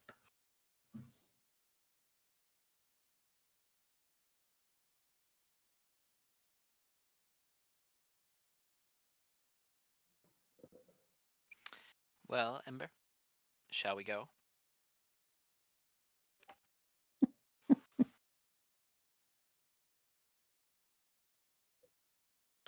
Oryx will head outside. Yeah. It's Actually. about time. Pie, you're muted. Tell me about it. Ember's just gonna keep Bitter in between himself and Sig. Yep. The arm on Ember's shoulder will transfer to around Ember. Ember, you're taller than Bitter. You can't hide behind him. Watch me. Are you well, lot done? apparently. For now. That's So how fucked is Ember? no. Not at all. He'll probably survive the storm. Afterwards, we can't say. Okay. But I did get us dogs. You like dogs? I mean, Sometimes you gotta bap him on the nose. You don't assume that just because he's a tabaxi he doesn't like dogs. Wow, that's a little bit presumptuous, don't you think? Maybe. We're going Bitter back is to grab our cold equipment because some of us are affected by the cold. Okay. I'm just gonna squish Ember a little bit closer. She's probably saying that with chattering teeth. It's like, let's get back. Do you want to hug instead? Quickly! Let's get going. Oryx notices Addie shivering and just says, just something to keep in mind. The cold doesn't care about where you come from, who your parents are, or what your heritage is. Well, Killing it doesn't seem to regardless. bother her. That is a little strange. Some people are trained a little differently, I suppose. And then Yes. there's me. And then I'm just gonna kind of flounce forward a little bit with Ember in tow. He doesn't seem bothered either. My tail's gonna whack a little pile of snow. Is it because they're blue? I'm not blue, I'm just fuzzy. Maybe if you weren't walking around naked all the time. You see Bitter kind of stumble a step and try not to cackle. I don't think he's doing that well at not cackling. Just No, cackle. okay. Zero, you're muted. How foofy does Ember get in the cold? Because he's already foofy, but how foofy does he get? The cheeks are definitely floof, and so is the tail. It's like those Norwegian forest cats where you're like, where's the actual cat? You just go, oh, there's the cat. It's like a quarter of this. Yeah, the real reason that he wears clothes is so that he can contain the fur from going everywhere. Fair enough. That's why he wears poofy sleeves. Look, it's just easier to clean the clothing. Also, Ember, next time don't run off on your own, you fucking idiot. I'm fine, I got his dogs. I asked you not to run off.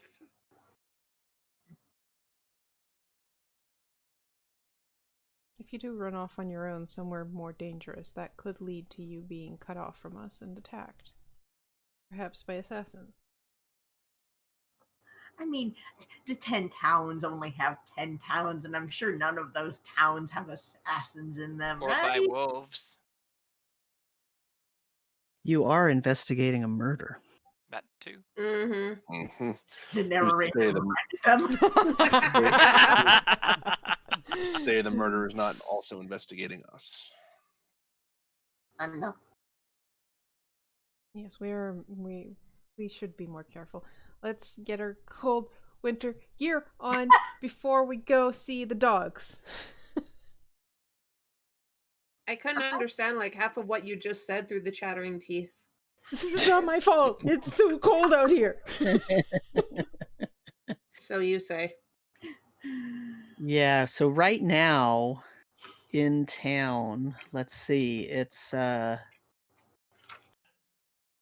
it's about -50 right now. Yeah, no, Addie's power walking to the inn. I think at that point you're just running. Yeah, well, probably. About as fast as you can walk while keeping your fingers underneath your armpits. Yeah. Yeah. That's true. Yeah. So you're going back to Geldenstag's Rest, and you're going to get your cold gear. Get your and gear, stuff. Mm-hmm. which you always have some amount of cold gear on, but you know, but we didn't have everything. We were drinking and then ran out the inn, so Right. yeah. Yeah. So let's take a 5 or 10 minute break then, and that way I can get more tea. And then we can go to Nadrin's Poles and Pups. God. Woo! Woo! I hope you're prepared for this. I hope somebody Because has animal handling. We'll be right back. I don't, but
And we're back.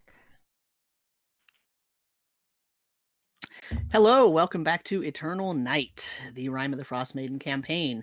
And when we last left our heroes, they were signing some contracts and some other such stuff, but now they can go back to their current inn, get their things gathered, and go off to Nadrin's Poles and Pups to try to find some dogs and sleds. But Addie needs her clothing. Oh, what did I call it? Endless Night. What did I call it? Eternal Night. Oh, I mean, whatever. that's fine. Same difference. I've absolutely made it Eternal Night too. Sometimes it's like, nope, wait, no, it's endless. It's the same Endless thing. Night. Welcome to Endless Night. Yeah, whatever. Eternal, endless. Whatever. RDMs, people. Whatever. But yeah, Addie needs better clothes. Yeah. I think it's not just Addie. I'm pretty sure Ember and Oryx are also suffering the effects of the cold. Just not as much as Addie. Just not as much as Addie, because Addie was wearing basically what Water Davians think is warm clothing, while Oryx is actually wearing warm clothing. And he's still cold. And he's still cold. Mm-hmm.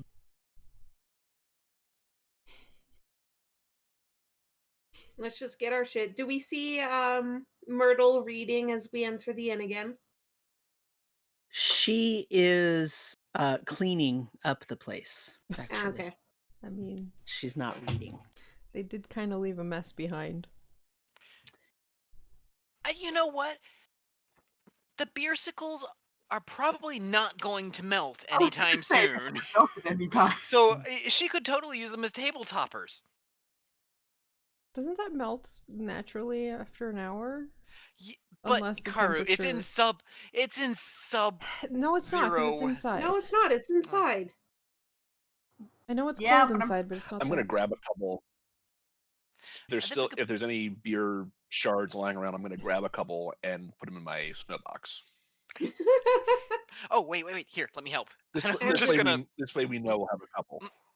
But it's just Myrtle we see? It only holds so much.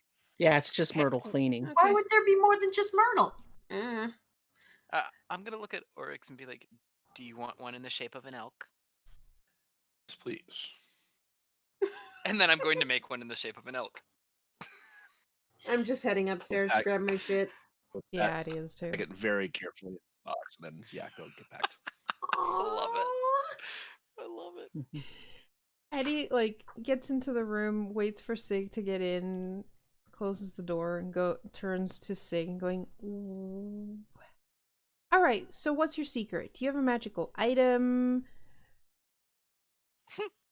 What? But you just stood out there for an hour and a half in nothing but inner clothing, and let's be real, this Water Davian warm clothing isn't exactly warm. And you seemed fine. You weren't even chattering, you weren't even shivering, that's not normal. And apparently Oryx thinks that's not normal either. So it's not a Genasi thing. It's a me thing?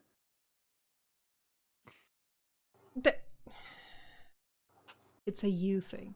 What, you were just naturally born capable of surviving minus 50 degrees? I didn't think so, but apparently even Water Davian cold was everyone's complaining about cold, what cold, and apparently it's the same here. No, it's not the same. It's 50 times worse.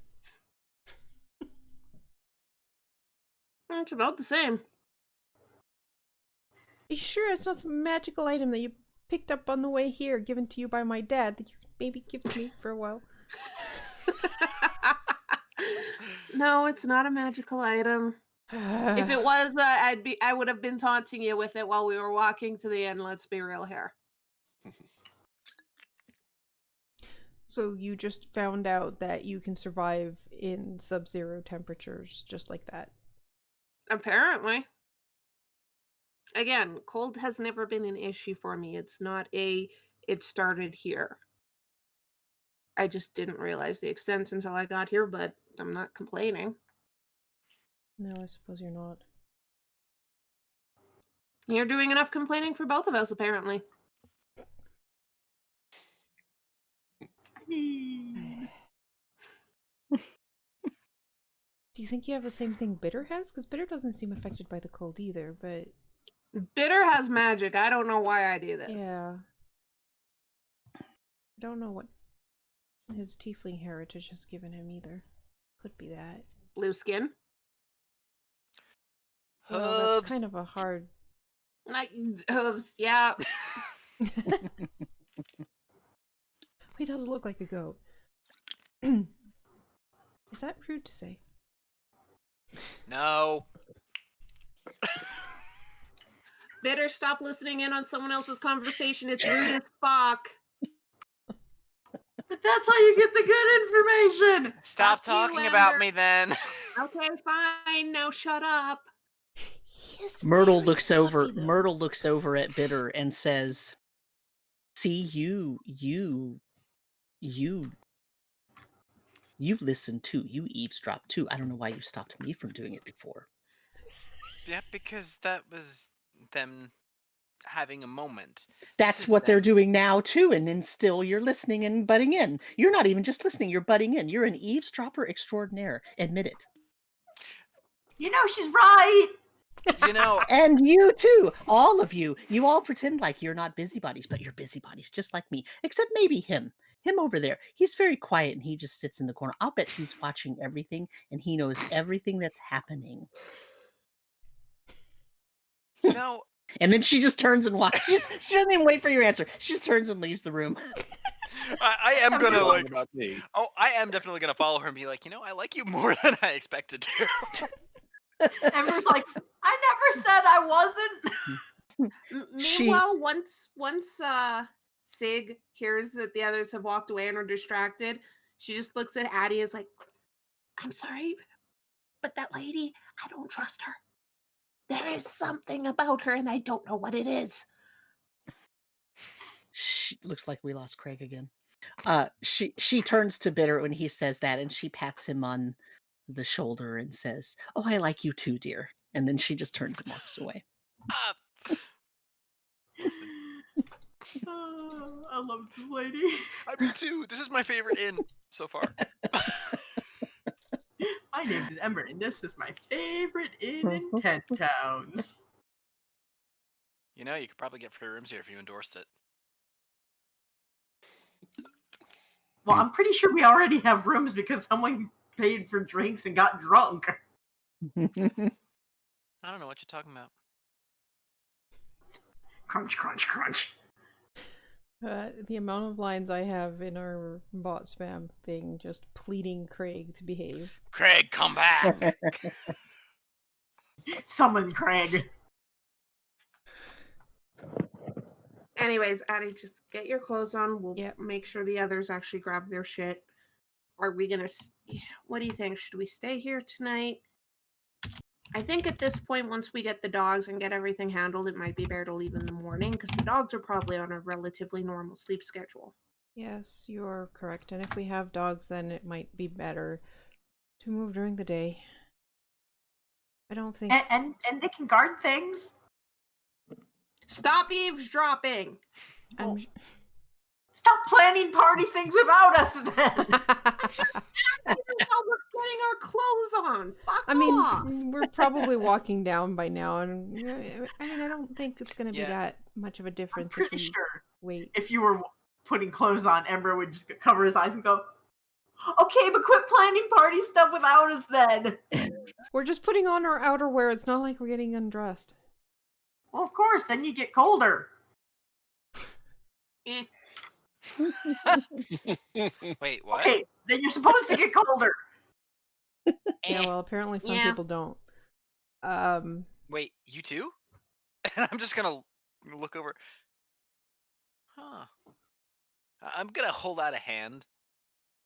What? I just want to see if magic reacts to you. I poke his hand. Nope. Yeah. I'm just gonna get my own clothes on. Yeah, the most I know about magic is rune magic. That's all you're getting from me. And that's literally just what I read in the book. All right. Amber, Well, we all Sig get knows our magic cold words. gear on and head towards Nadrin's Puppies. pools and Yep, puppies. Nadrin. Mm-hmm. Okay, sorry. I was looking in the book to see if they had a good picture of like a dog team, so I could throw it on the screen, but Please tell me that they're Yes. huskies I don't. or Bernards. Maybe they're Great Pyrenees, so that we'll lose them in the fucking snow. No, Mhm. they're probably not for that reason. Let's just I don't. There's not a really a good picture, but they're really they're big. They're like they're almost wolf size. They're that big, right? So, but they're like Alaskan Malamutes, but really big. I mean, Malamutes are what big too. good puppies. Oh my goodness. So anyway, yes. so it doesn't take you very long to get there. It's only a mile outside of town, and you even on foot, because you have snowshoes now, to go a mile only. I mean, it's a path, so it's not really a good road, but it only takes you, like 40 minutes, 45 minutes or so.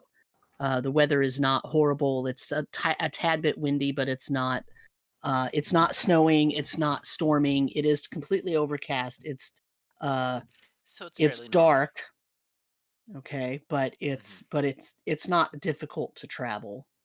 Other than the lack of light, it's not a problem. And when you get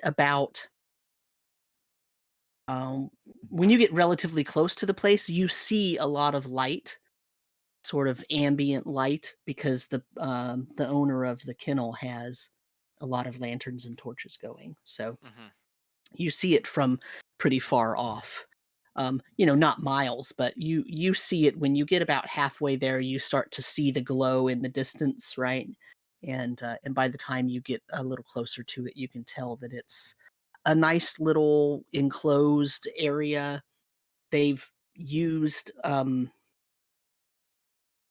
blocks of ice to build a wall Oh. around it, and then there's multiple sort of smaller little wooden boxes where you see the dogs living. And as you walk up, you start hearing the dogs bark and yowl and all sorts of different activity going on.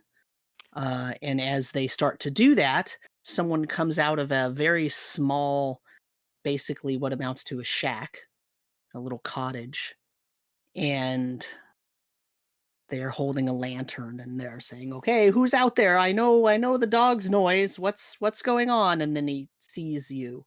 Says, "Oh, come over here. I've been waiting for you." Sorry to keep you waiting. "Oh, I hope you didn't have any trouble finding the place." Nah. Not at all. Nope. "Excellent. So, these are the pups."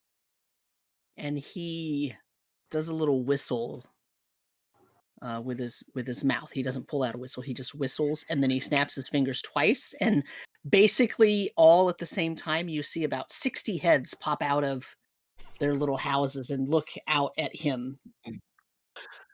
And then they hop out of their houses. They are attached with chains or leather straps, depending on the dog, so they can't like run up at you.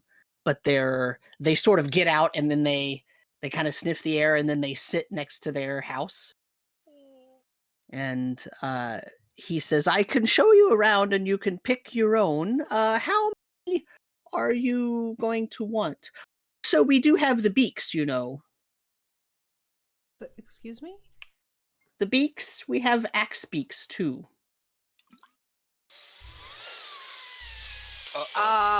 Oryx? Do you know what that means? Let me show you. The pin's over here. I'll show you all a picture. If I can find it. I am familiar with them. I would assume Oryx knows what that means. Oh, Oryx knows, yes. Ember's just So going to does- be so does keeping his Bitter. tail very close to his body, like, no bitey, no bitey.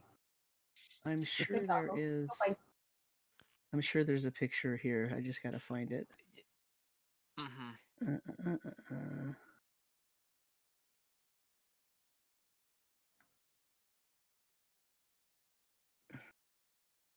Oh, you know what? I'll bet it's way down at the bottom, like it hid the other one. If you search for the name, Oh, does the search work? Yep, yeah, the search at it the top does. will work. If you have any folders closed, you might have to open them, but there is it'll be called something like handout, and then the name of the creature. Here it is. What the fuck is an axe beak? You're about to We'll Here you find out go. in a You're moment. about to find There's out. an image. Oh my god. Wow. Look It at is those a- chalky legs. It's a northern axe beak. So axe beaks don't normally have like that much plumage and fur on them, but these are bred for the heavy plumage, and you can see even its talons, even its feet are covered with downy feathers. It almost looks like a tauntaun. Yeah. Yep. How tall are those things? I'm just Um, curious. So an axe beak, I can show Gotta love you having that library right beside you, huh? Yeah. It's So- pretty nice. Are these supposed to be like ridden like chocobos, or are they supposed to pull Yep. things? Both. No, you Yes. ride it. Yep. Oh my god. Mm. Oh wait, do they not pull? Do they only ride? They only ride. Oh, okay. Huh. Are they not in the monster manual? They must be in Volos. They're in That's the so monster weird manual. though, because axe beaks Um, are like Oh, are they in the back? They might say, yeah, they might be in that one appendix in the back. But yeah, I think that's where they are. Sam, I need you to know that your library is what I aspire to have in the future. Same. we're I think they're getting there. medium-sized normally. They're considered large beasts, so it's Okay. probably it's not small. It's very tall. Its head is really high in the air, and that actual beak right there is very sharp. It literally is as sharp as an axe. Although when they try to domesticate them like this, of course they blunt them a little bit. They're very aptly named. They are, yes. Mm-hmm. So, wait, if you bred a two-headed axe beak, would that be double-edged mount? Uh, I'm helpful. so considering there's 5 of us, what would you recommend? Well, the thing about the beaks is they're really mean animals. They're not very nice, but they're fast. And, well, they eat a lot. So there's that. But, they can carry, let the DM look up how much they can carry. Oh, you know what? Did I put it in my notes? I might have put it in my notes. Hold on a second. Yeah, so an axe beak can carry 400 pounds. An axe beak can carry 400 pounds. It costs 50 gold, but it's they're kind of mean. They're not easy to get along with, and but they're fast. They're slightly faster. They're the same.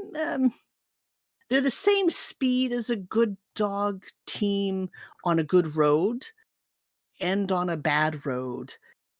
But if there's no trail, they're slightly faster because they have an easier time breaking the trail because they're not dragging something behind them. But other than that, their speed is basically the same. They cost 50 gold each. Generally, that's how they're valued. Whereas a dog costs 50 gold, but then you have to buy the sled, and usually you have more than one dog on the team and that sort of thing. So you can set it up however you'd like, whatever you'd like. The letter of credit that I received for you is enough to deal with however much expense that you need, as long as we have notation about what you actually chose to do is fine with me.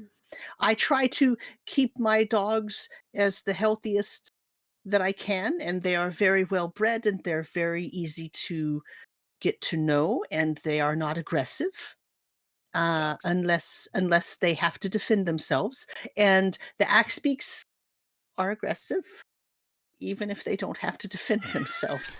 So, what you're saying is, for people who are not used to riding axe beaks, the dogs would be the better option.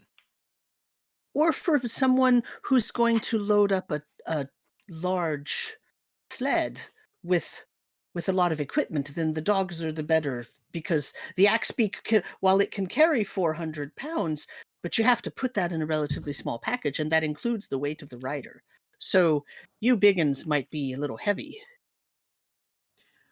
Yes. The other thing I'm wondering about is there's 5 of us. How many dogs do you think we would require for 5 people? And how many sleds? Yeah.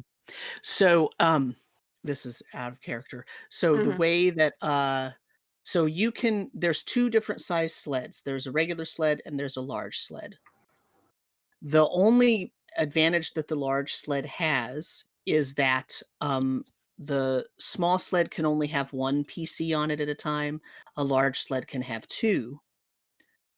And so basically, and I think I posted a handout for you all under the I have to get rid of my search. I think I posted a handout. Player art handouts travel speed table. Travel speed. It's the travel speed, yeah. And so that is that tells you everything. So dog sleds need 2 dogs pulling. Minimum. But if you have 4, Right. you can have sleeping.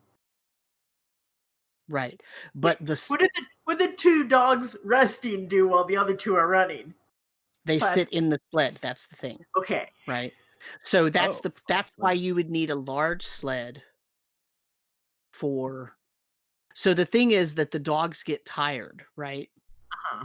And so if you continuously run the same 2 dogs, they're going to get fatigued really quickly, right?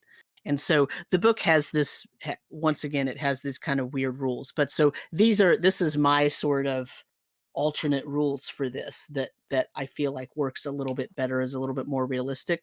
You can have a large sled that holds 2 PCs, and that way you also don't get fatigued because one of you will switch off and the other one drives, right? Whereas you got to have at least 2 dogs per person pulling that sled. Right. And so if you have 2 dogs pulling at a time or 4 dogs pulling at a time, you can have 2 or 4 of them resting. You can switch them out, things like that. Right. So you can have up to 6 dogs on a sled.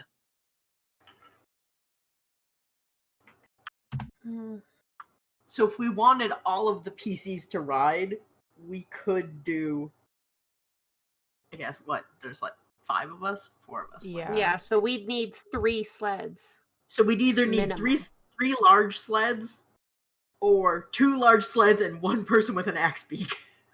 Yeah, that's what I was thinking. We could do 2 sleds and an axe beak. But the axe beak would need to rest at some point too. Yeah. Yeah, so no matter what, where did I put that? Right. So after 5 hours, right? Everybody has to rest. So the rule in the book is really kind of weird. It's after every hour you have to take a short rest. That's which dumb. which is ridiculous, which is why I made it every 5 hours. You're like, then we won't do anything else. Right. But the concession is that's why it's a little more complex the way I have it, where, okay, but now in order to make that work, we have to say, well, there's a big enough sled that some dogs are resting while others are right. So that's my concession to that, because there's a reason for the speeds, right? Because at some point it's going to become important how fast you can move. Yeah. Especially if, we need to get here or else. Right. Yeah. So I think time's of the essence. The real question is, in character, Does Oryx want an axe beak? Because it seems like Oryx is very excited that there are axe beaks. I think that's more. That's more out of character. Being excited there's actually. I mean, Oryx would know that these are very temperamental, and they're not to be. I mean, they can certainly be useful, but they are not to be taken lightly and not to be taken for granted. This would be a risky investment for sure. This would be we would gain a party member that fights, but it may fight us. Yeah. Oh, it will. I It will absolutely fight us. I will warn you, if that thing goes after one of the dogs, I will freeze it solid. And Just only saying. one of us has animal handling, so maybe we shouldn't have an axe beak. I mean, the person with animal handling could do the axe beak, while the rest of us. But because if we are taking 2 big sleds, we're gonna need what, 12 dogs? You could get away with 4 on each. Yeah, so 8 Okay. dogs. Mm-hmm. So 8 dogs. So the only thing is, whoever rides the axe beak, if they need to rest or if they're injured and need to ride the sled, then we just need to tie the axe beak to a rope and then just I have it mean, run over alongside. time we could try Yeah. learning how domesticate to it. manage the axe beak. I mean, So I think- domesticating might be a bit going too far, but No, I'm not talking domesticating. I'm talking a mutual respect. Dealing with this one singular axe beak if we got one. yeah. Yeah. Mutual respect, not domestication. Mm-hmm. Get him to like I'm us willing to enough to not eat us in our sleep. Or else we will dump it into a pit, yes. That's why I'm trading the dogs to patrol at night. Like half of those things are going to be keeping an eye on the axe beak. But do we want to do that? 2 large sleds, 8 dogs, 1 axe beak? Or do we want to do 3 large sleds and 12 dogs? The problem with Because that's 12... going to be a lot of food. Yeah, that's what I was gonna say. That's a lot of food. Yeah, that's a good point. I know we had a lot of wolf meat, but I think that's gonna disappear real fast with 8 dogs and an axe 12 beak. dog. Isn't that cannibalism? No. No. Let's not dwell. I have another question. Mm-hmm. Is anyone here besides me proficient in land vehicles?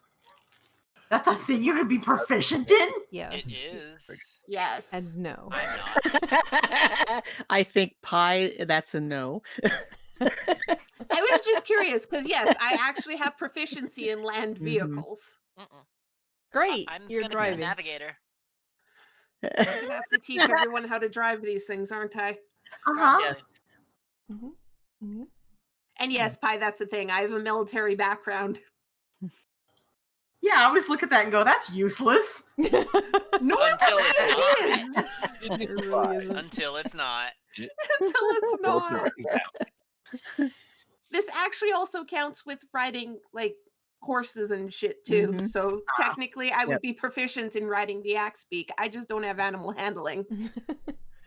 That wouldn't be the Yeah. first character you had without animal handling.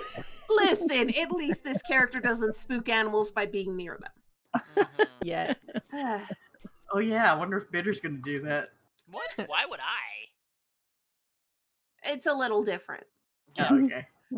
Yeah. So Um, we're gonna try axe beak plus 2 sleds. I think think so. so. I think that's what we're gonna go Yep. with. I'm like,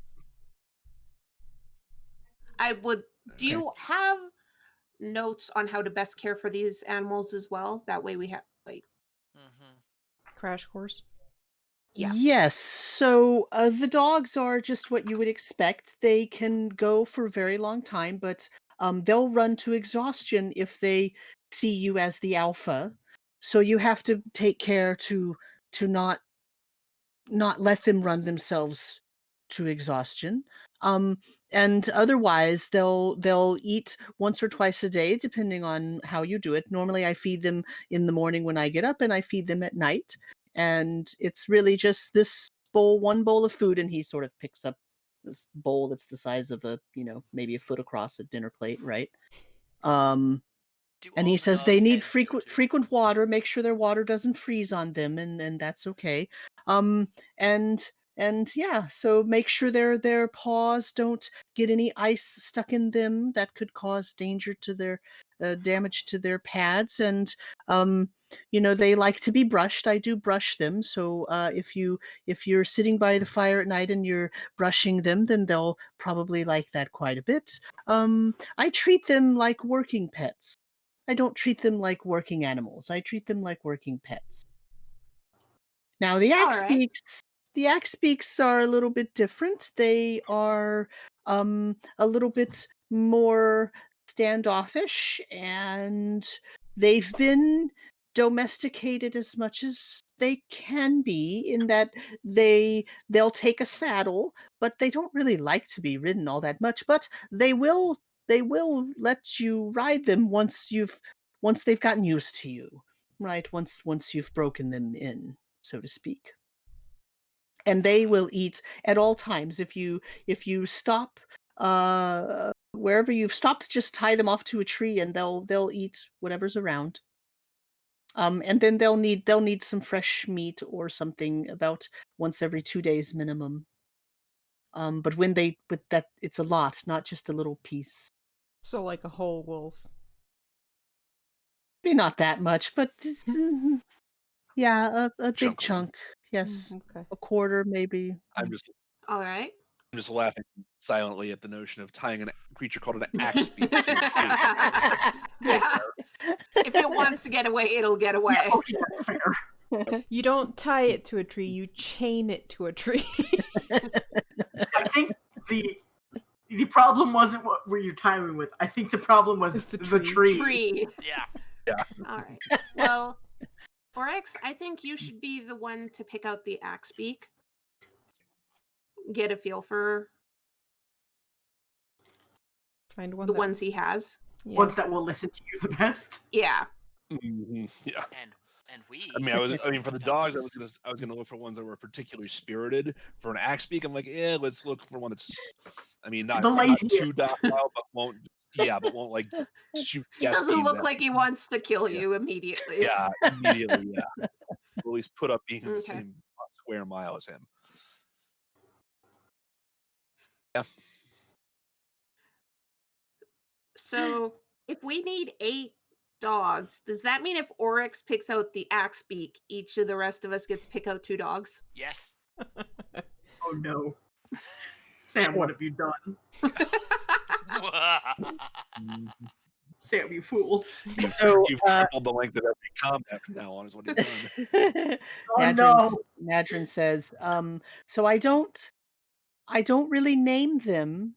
I train them that your name, whatever you name them, is going to be their name. So I train them with generic names. All right. Dog 1, dog 2, dog 3. You have a lot of dogs. Yes. All right. I guess we'll meet the dogs. Yep. Is Bitter's tail wagging right now? Oh yeah. He's not even trying to hide it. If you don't contain that, it's going to get bit. Maybe. They're dogs, not cats. So that doesn't change the fact. I'll need an animal handling check from everybody who is going to pick out dogs. So everyone. This is going to be great. Can't wait to get a 1. Can I aid someone with this? Oh, yes, please. Well, you're picking out an axe beak.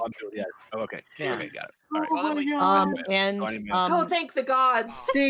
Sig can actually use What the fuck? Well, never mind. Sig got a really good roll anyway, so Sig is not necessary. So Oryx can roll an animal handling with advantage. Okay. So can I use my charisma instead of my wisdom for animal handling? Same. I'm a very, very, very friendly person. It's not going to make much of a difference, but yeah, we lost Craig again. It's fine. Yeah, Craig went bye-bye. He's a bastard anyway. Screw him. Can you use charisma? Sure. You can use charisma. Great. So So that's can a 5 bitter. instead of a 3. Okay. So an 8 instead of a 6. I'm not using charisma because I'm mine would go really mad. down. I'm really mad at this. So this is hilarious. Eddie's probably just so nervous about big, huge dogs that it's completely obvious for the dog. Yeah. Sig's just loving this. So Oryx, are you going into the pen or are you staying outside the pen? He'll go into the pen. Okay. You gonna try to open the gate or are you just gonna hop over the... I'll climb over it. Is opening it. I don't want to I accidentally don't let like it out. that was a question. I mean, in case something yeah. goes wrong, I don't want this getting loose. Yeah. So when you jump in there, when you climb over that and jump into it, the 5 of them rush over to you and they put their heads down like they're gonna like headbutt you, but as they get closer, they kind of stop and then they just rub their beak against the side of you. What? He'll just crouch down and like just gently rub the side of the head, ride the feathers on the side of the head. Slowly, gently hand across the beak, not near the sharp bitey part, but like across the side of it. And yeah, just like just start inspecting them and see which one looks the hardiest. Okay, so it's pretty obvious that they're all. It's obvious to you anyway that they're all probably related. So they probably all came from the same clutch. But that means there is a runt and there is a sort of alpha first hatched. And then there's 3 in the middle. Okay. We'll take the first one. Okay, so you want the runt or the first hatch? You want the first hatch? Let's take the first one. The Okay. first hatch one. All right. So Nadrin tells you that if you want to hop out of the pen, he can open it and call that one over and get it out without chancing everybody else getting out.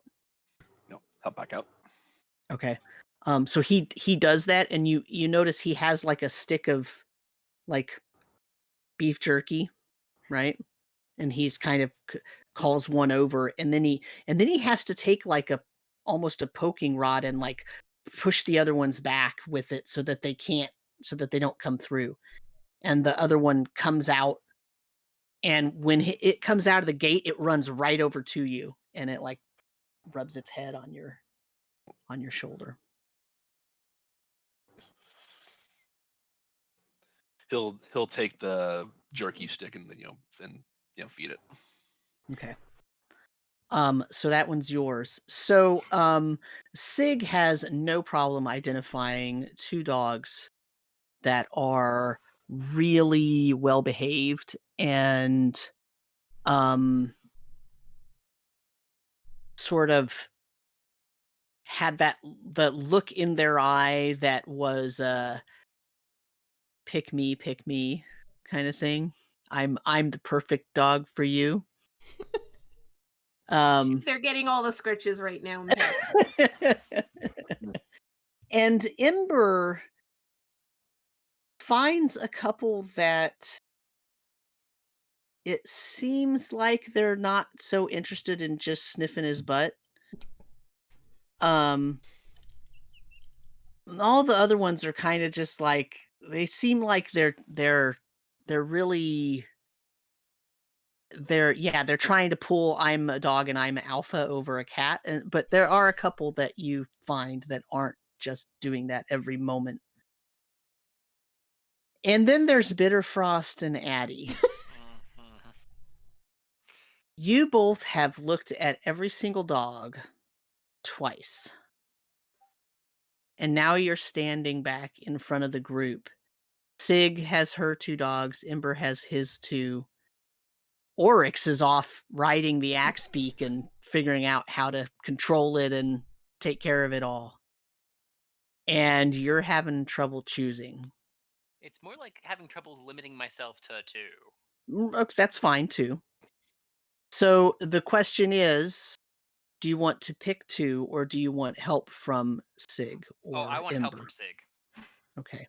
Yeah. I am imagining Addie just trying to like go say hi to the dogs and immediately get, you know how like dogs get super excited because new person and she just got lost underneath and then just had to crawl her way out. Help. Yeah. They're too big for her. Definitely never had that happen to me. Do you need help? Help. They're all so cute. They're all All right. really excitable, and I cannot control. There is no control here. There is only fluff. Okay, first, Bitter, I'll help you. Yay. Show me a short list. The one's over here. That's not a short list. But okay, let's work with this. And I'm going to try and help Bitter. Okay, so Bitter, why don't you roll an animal handling with advantage? Those 2. Okay. And Addie. All right, next, Addie. First of all, you got to show him who's boss a little bit. You can't literally be tackled over. Like, stand on your own 2 feet. Can't be a pushover. Grow a backbone. That's the second time you say that today. Yep. Okay. And it's still true. All right. Let's try this. I'm not a pushover. Please, Carl, roll 1 and 2. 1 and 2. Thanks. You're welcome. There you go. See, it's a lot better when you can be, standing. Yeah. Okay. Now give them some scritches. Mm-hmm. Oh, they've got all my scritches. Oh yeah. She's So, got like one hand on each dog. Nedrin comes out and he shows you all how to hook up your sleds and how to check the weight, make sure that you rotate the dogs, and how to set them so that you don't have 2 that are in the front fighting with each other and things like that.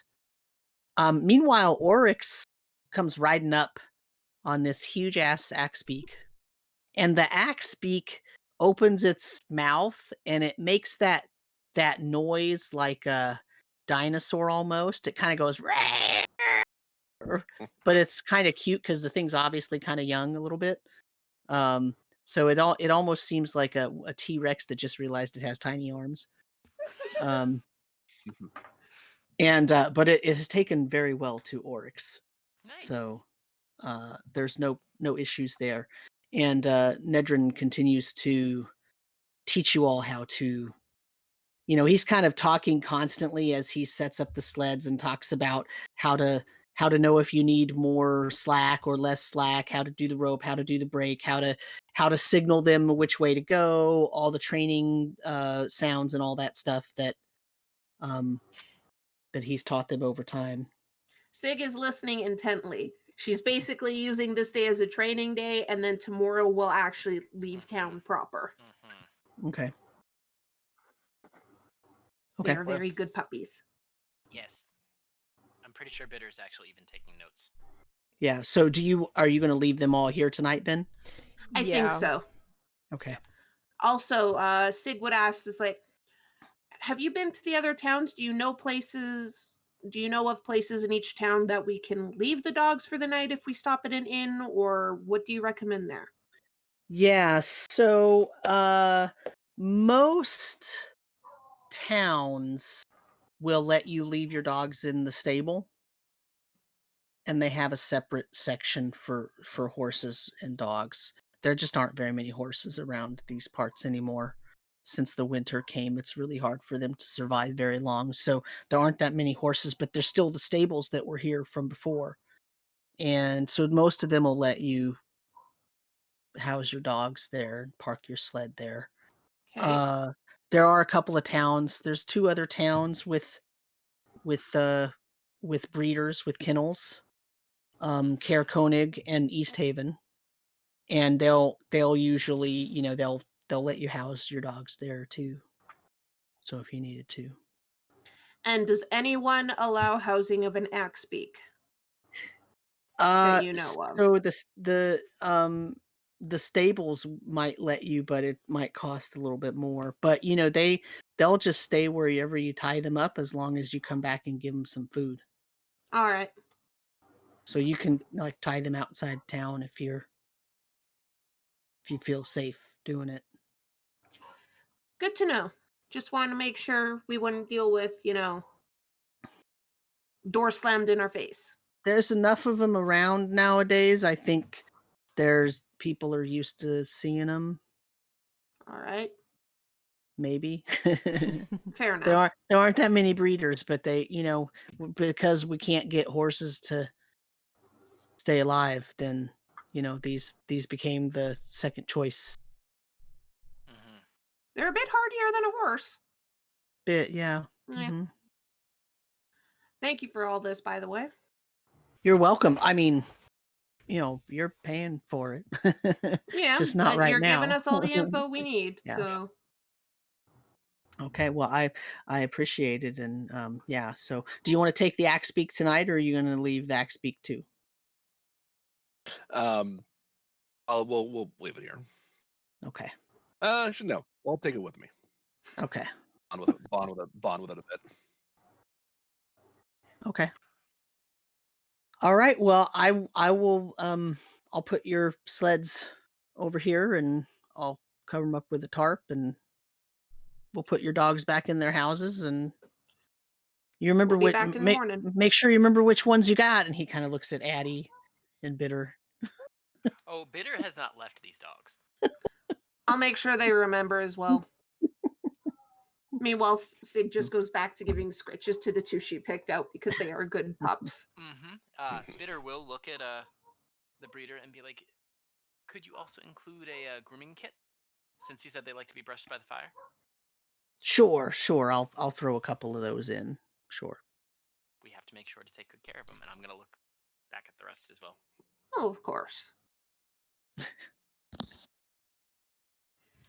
I hope you know what you're doing, Sam, because you just gave us a lot of pets. Oh, yes. I gave you a lot of obligation. Oh, yes. Yeah. So much obligation. Yes. Uh-huh. All right. So we go back to the inn. By now, it's probably going on evening, honestly. Yeah, you spent several hours there. Yeah. Because you had to get to know. I mean, it wasn't just like at a dog adoption. You walk in and one of them looks at you with cute eyes, and you play with them all for an hour, and then you pick one, right? Meet and greets with dogs, at least around my area, are generally in several sessions. Yeah. And at least an hour or more each session. Mm-hmm. Right. Anyways, we also had to learn how to hitch them up and all that kind of stuff. A lot of learning to do. Yep. So that happened all in one session. So it's been several hours. So it's evening now. Yeah, we're probably exhausted and hungry. Yeah. Oh yeah. Yeah. And covered in fur. Aren't you always covered in fur? Yeah, I was gonna say, how's that different? This one tastes weird. It's just Ember going. There's new fur in here. I don't like this. All right, so we head back to the inn. Roomy, indeed. So you're all walking, and Oryx is on the axe beak. Oryx probably gets there either ahead of us or is learning how to make the axe beak go slow.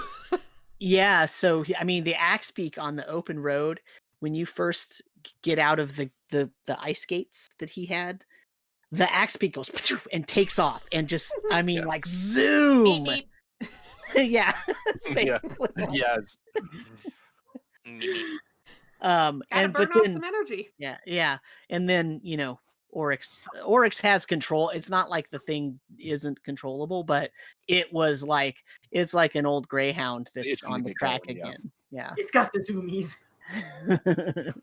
So he's gone for a while.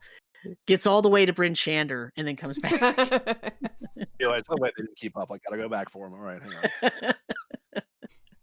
So yeah, it's pretty fast. I mean, on even on no trail, it can go 4 miles an hour.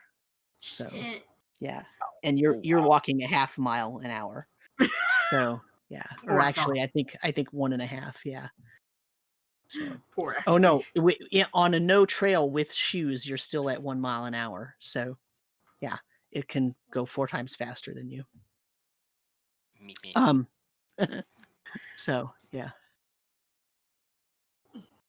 So you make it back to Bryn Shander, and are you going to go back to Geldenstags, or are you going to go somewhere else?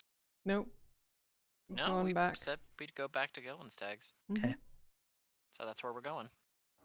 Besides, we have rooms bought out for like the next week and a half. At least. Okay. When you get there, Myrtle is sitting by the fire reading. Shocking. No one. Is the table still there with the? The table is gone. Everything got cleaned up. Huh. Okay. Wasn't needed at the moment. Myrtle. Should we go somewhere else for food? Just dragging feet. It's like, please tell me you have food ready for us. Oh, do you want food? Oh, sure. I wasn't sure what time you were coming back or if you were eating somewhere else. We weren't sure when we were getting back. Sorry. You all smell differently. We just were had a at the crash kennels. course at the kennels. Oh, you're getting dogs. I see. That's probably smart if you're going to go travel around the 10 towns. Mhm. Very much faster. It is. They are You know, very tired. they have these big bird things they now. Have you seen those? Yeah, Oryx there's has one. Yes, Check outside. I got one. Is it here? Outside, yes. Can you show me how to ride it?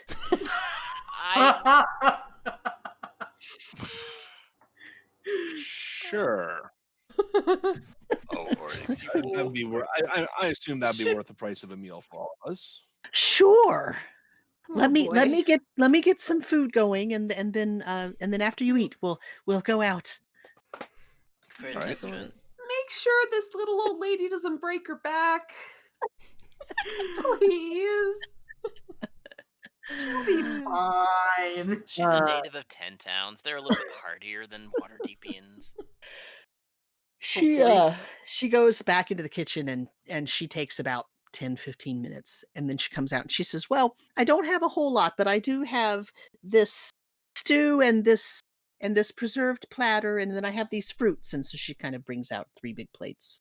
That is more than enough. Thank you. It's warm and it's lovely. Mm-hmm. She just kind of sets it on there's a small like bar shaped like narrow table kind of thing, not the one that you ate at this morning, but a different, where she actually put the where she has her sign-in book and all that stuff. And she just puts the plates there so you can all kind of eat buffet style. Thank you. Yeah. Oh, you're welcome, dear. Did you enjoy playing with the dogs? Yes. They're very high energy. I suppose they have to be given their job. They used to run races around here with those dog sleds. I've only had to deal with hunting dogs before, and they're quite a bit smaller. Well, these dogs can hunt too. Oh, I'm sure they can. They what? They can hunt too if necessary. Sig just quietly eats. She's hungry. Oh, well then. I definitely could utilize that. So after the meal, she's looking expectantly at Oryx. Oh, I'm also All right, looking expectantly at Oryx. Let's go. I will take her out and hear where the axe beak is hitched up. Are you going to ride think of an with her, or are you going to put her on it by herself? I'm if we can ride together, I'd like to ride together. Yeah, I was gonna say that. No unsupervised. I do not want this thing potentially getting out of control. Okay. And I will come up with a appropriate name for my next session, or an inappropriate name. Excellent. She would like to go out the east gate and go as fast as it can. Okay. Sounds good. To be fair, I'm pretty sure the X-Beak does too. Yeah. So, go ahead and give me an animal handling check. Okay. Not throw the old lady into a snowbank. Oh,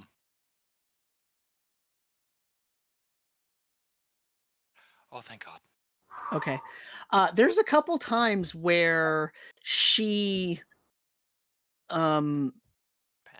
loses grip of the you've got her holding on to like a rope reins thing, and she loses her grip and she starts to like slide to the side, and you catch her and put her back on it, and she doesn't fall off. But anytime the axe beak opens its mouth to make a roaring sound, Myrtle goes woohoo. And that's when she loses her grip because she takes her hands Take off her of hands it. off. That's right. No, you got to keep your hands on the reins, otherwise you'll end up in big trouble. And then she comes back, or then you all come back, but she as she gets off the axe beak, she goes to pat its cheek, and it kind of moves like I wouldn't. its face away. Oh, I wasn't trying to offend it. No, it's taken quite a bit to me. Oh, that was a fun ride. I'll bet if you did that as a service, you could charge admission. You could stay in Tin Towns and you could be the Axbeak ride purveyor, and you could probably make a living. Ember, no. Oh, I see that look. well, that's a thought, but my people don't tend to stay in one place for very long. Oh, I see. That's too bad. We move with the herds as they go around this area. That's mainly how we survive. But you're not with your people. No, I've had to leave them for a while. There's a situation we're dealing with. We're trying to get resolved. The herds there's a sickness going around among the herds, and we haven't been able to find any cause or cure for it. Our healers and shamans seem to be at a loss, so we have hope that finding maybe some answers here among these towns. Well, that's so far I haven't found much, but there's potentially something near Tourmaline that might hold some answers. Something about a white moose. Oh. I haven't heard about that one. Is it magical? I don't know. I've only heard very little myself, and what I've heard, I'm not sure how much credence I believe, or if it's just the ramblings of a drunkard. But it's a direction I didn't have before, so it needs to be looked into. I agree. Well, thank you, dear. That was a wonderful ride. Welcome. I'll lead it back to where I had it, tied up in. Yeah. She walks back into the inn. Did you have fun? Oh, that was glorious. It was glorious. Well, that's good to hear. I'm going to sleep well tonight, and I'll probably dream of riding an Axbeak again. That's a good sign. It means you enjoyed yourself. My husband and I used to ride the horses out to the Dwarven Valley, and it was so joyous. Our horses could go so fast. The wind in your hair, there wasn't always snow everywhere. It was beautiful. Oh well, I think I'm going to turn in. I'll see you all in the morning. Have a good night and thank you Good again. night. Thank you.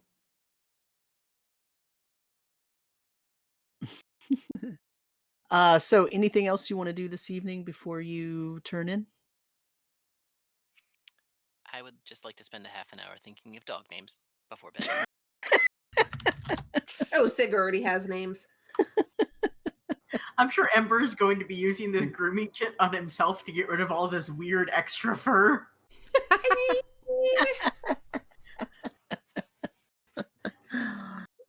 at some point, Sig will finish reading and head up to the room and just crash on her bed because she's tired.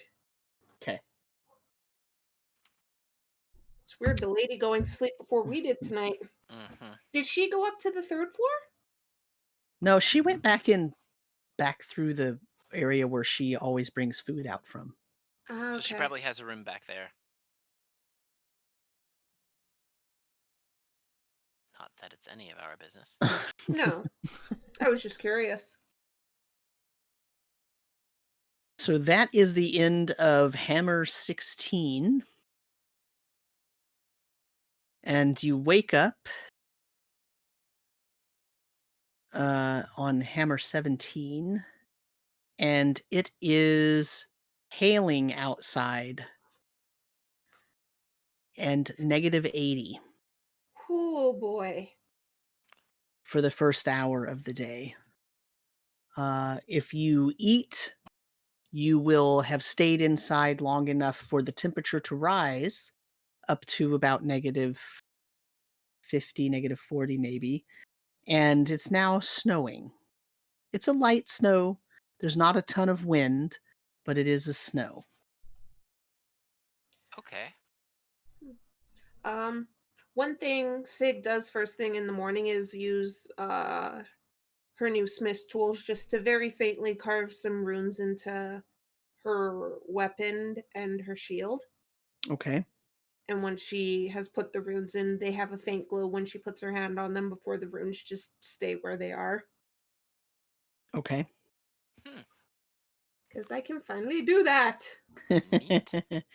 Do you do this in front of everyone or? It's probably what I do once I've eaten breakfast. So yeah, it Okay. would be down in the main room. Oh.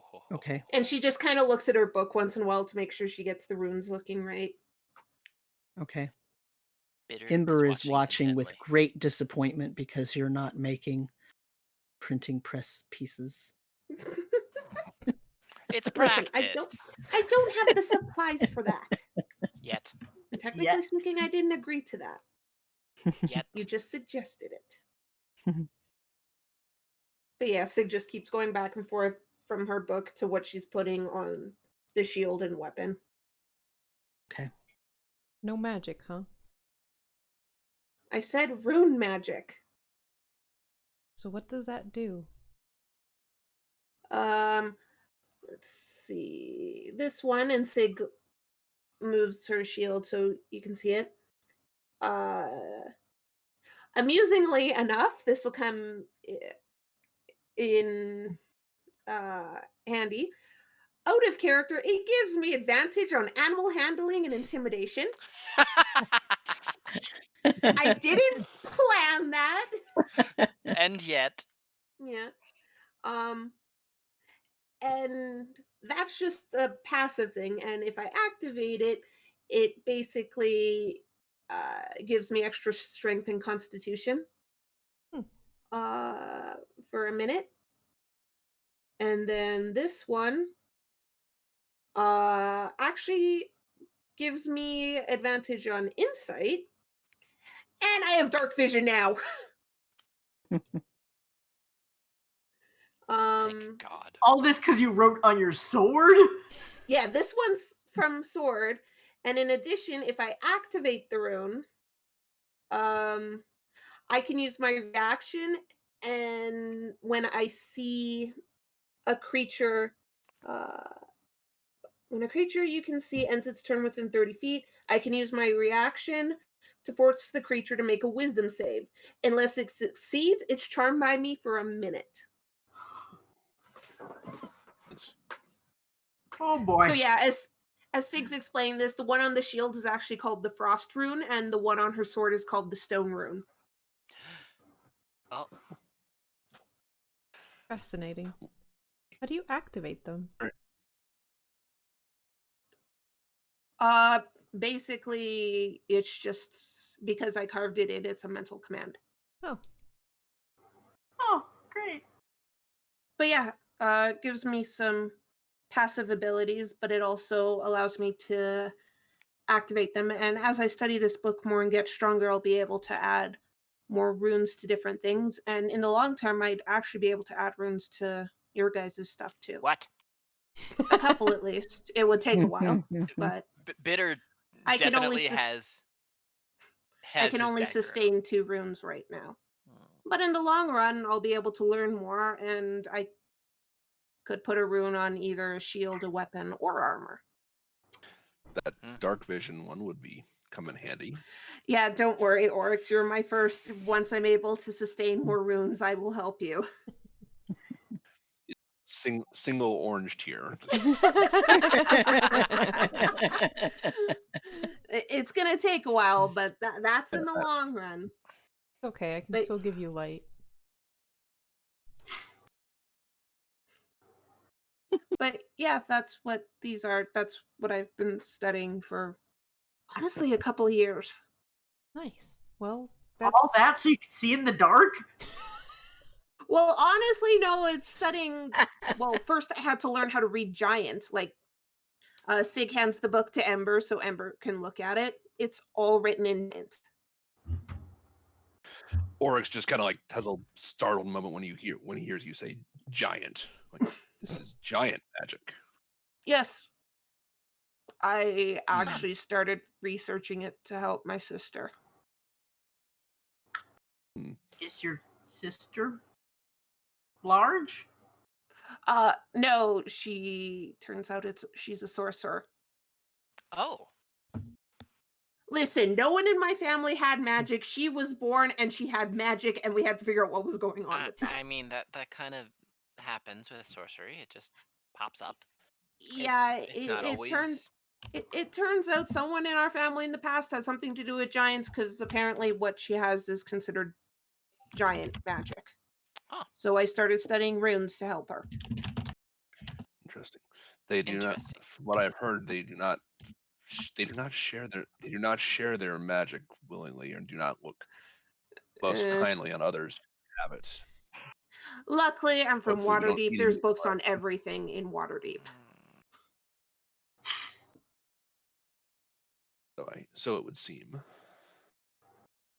But yeah, first I had to actually study to learn this language before I could even figure out the magic part of these runes.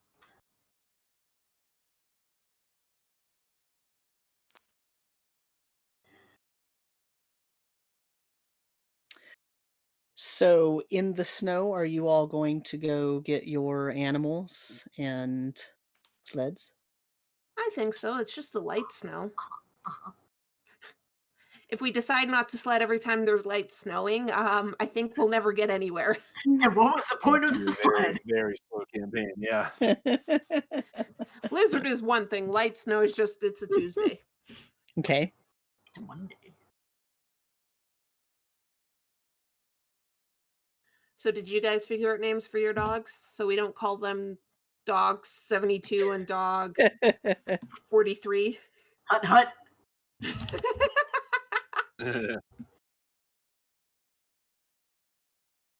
Or should I be worried about whatever names you picked out? Ask me by next session and you should be worried. Okay. Am I the only one who's already picked out names? Probably. I didn't know this was going to happen. How do you already have a name? While we were picking out dogs, I started looking up names. I did too, but I can only find so many puns. Oh, God. Oh, God.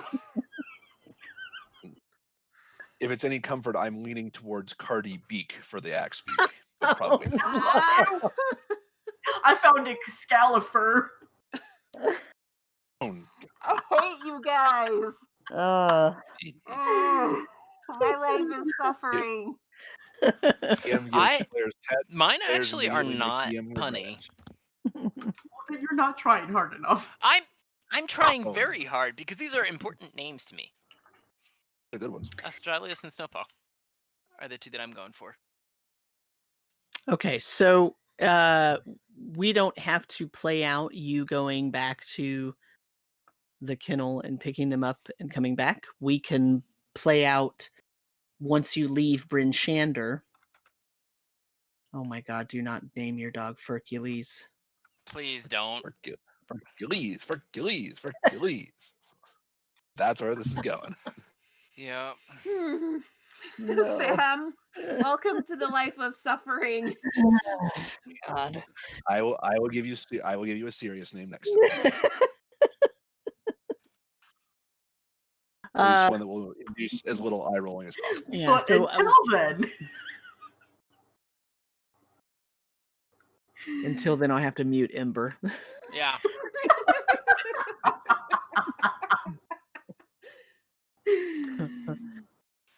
So let's say you're now at the North Gate in Bryn Shander and you're about to leave town.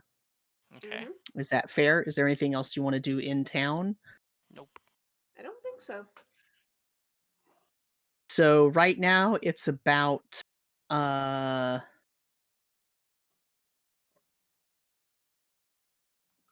probably about 10 a.m. So it's starting to become dim light. So it is about as bright as it's going to be for the rest of the day. Mm-hmm. And it is lightly snowing.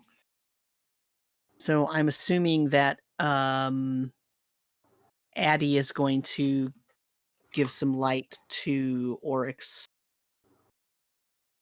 I think that's safe to assume Yeah. for when Mhm. Card comes where are back. we going? I'm back to Targos. Because don't Okay. we have to also go somewhere I past thought Targos? we were going. I thought Targos. we Yeah, were we're Tourmaline. going to You said you're- Tourmaline, right? yeah, you're going to Yeah. Tourmaline, right? Yeah. Okay. Yeah, that's Yeah, where I thought to we were get going. to Question get is, where there, we you Have to go back to Targos and then And we go go by Yeah. Targos on the way. Question: stop there or Yeah. no? I'm just Here's making the We'll map. see what the weather's like, basically. Yep. I think Yeah, we so wanted right now to you're go in Bryn past Shander. Targhost Yeah. anyway, just to inform possibly of what we found out in Bryn Shander. I don't know if that's something we want to do or not, but something to consider.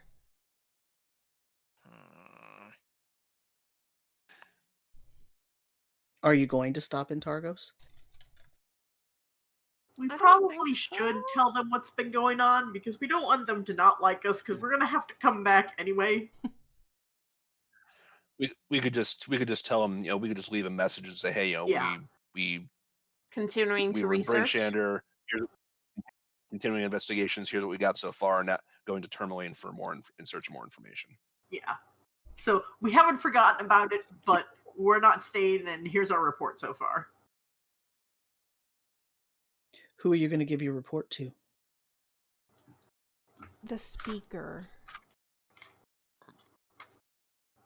Mayor? Should we also mention maybe don't accept any paperwork from this Yes. stolen Yes. signet? Is that what it's called? Seal? What? The seal. Are you talking about the victim and the Bryn Shander Right. victim? Because Gelter Yeah. Rodope? Yeah. Yeah, the seal was stolen and he was a really Mhm. big merchant. I Maybe mean, we should at mention least mention it that they have gone missing. So if someone tries using them, do not Possibly. accept that paperwork. unless it's it is most likely unless it's forged. something you've seen previously and it's obviously old, Yeah. assume You that know the it's person giving it to you. fake. Yeah, so we'd Okay, be so- talking to Nerth and basically telling him, one, yes, we did find that there was one other person that had been killed in Bryn Shander. He was whatever his name was. Apparently someone stole his Seal? seal. so be wary of that. One thing that may have been involved with this was possible tampering of the lottery, so maybe look into that and make sure that your lottery is not similarly set up by someone Compromised? Yeah. Yeah.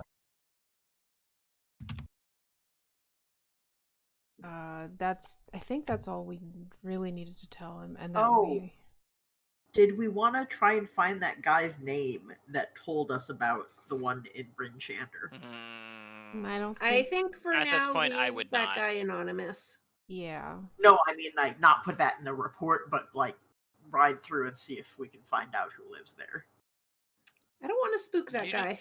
And anyway, you don't even know if it was actually the person who lived there, or if they were just at that place at the time. That's true. Yeah. Like, if it were me and I were trying to say that I saw something or that I heard something, I wouldn't be in the place that I live. You're not that smart. You totally would. I wouldn't. Yeah, but that's basically the information we want to give Nerth, and we're choosing Nerth because I don't know, we got some weird vibes from the sheriff. Politician. Targos. Nerth is the Nerth politician. is the speaker. Yeah. Nerth is the speaker, not the sheriff. Nerth's the person who gave us this assignment. Yeah. It was And the he's the sheriff slime. of Targos that was kind of wanted our names on the list, etc., etc. No, that was Nerth. That was Nerth? Oh, I'm That was thinking the wrong Nerth. way around then. I'm like, what you talking about? That was Nerth. GG. And I I absolutely think- do well- not trust Nerth at all. One little itty bitty bit. There's Nerth and there's Scath, who's the guard captain. Yeah. in Targus. Right. Okay, Scath. so then we'd talk to Scath then. The one who's not going to be, like, all political about this. No. The one who's actually involved with Yes. trying to figure things out. Mm-hmm. Yeah, so Okay, that was so- me getting it confused. So you leave Bryn Shander at about 10:30, and it takes you about an hour to get to Targos, which is much quicker than you did before. So now it's about 11:30. It's still snowing. And so let's move you over to the Targos map. Okay. Wherever it Has Does went. it to feel snow? like the snow's going to get worse or stay the same? Yeah. Just from what we've that's- seen of weather so far.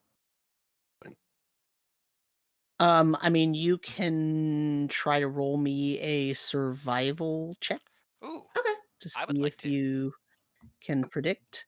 I moved everybody. Oh, there we go. Nope. It's Okay. snowing. It's snowing. I know snow.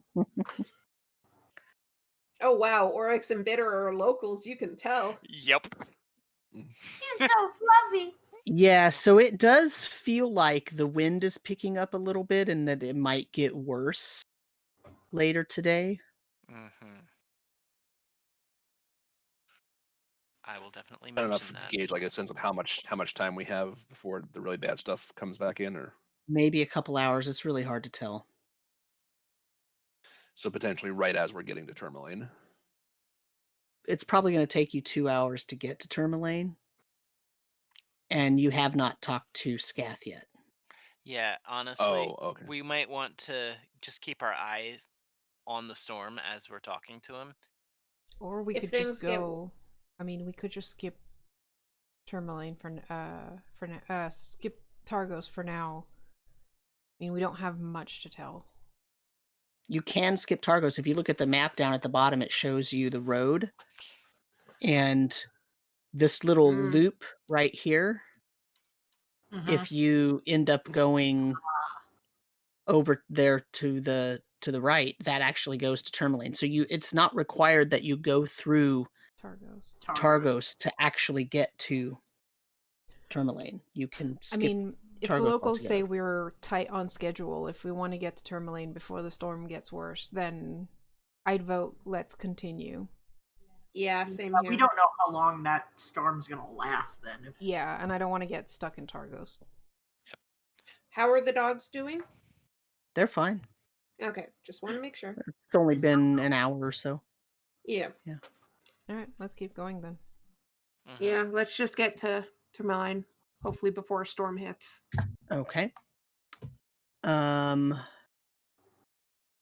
So right as you're getting into Tourmaline, let me move you. You're probably actually I'm not going to move you over there yet. You're probably like a half a mile outside of Tourmaline, and you see coming towards you and going in the opposite direction of you, you see another dog sled. Oh. As you get Any- closer, you're able to see that there's more than one sled there. Okay. Okay.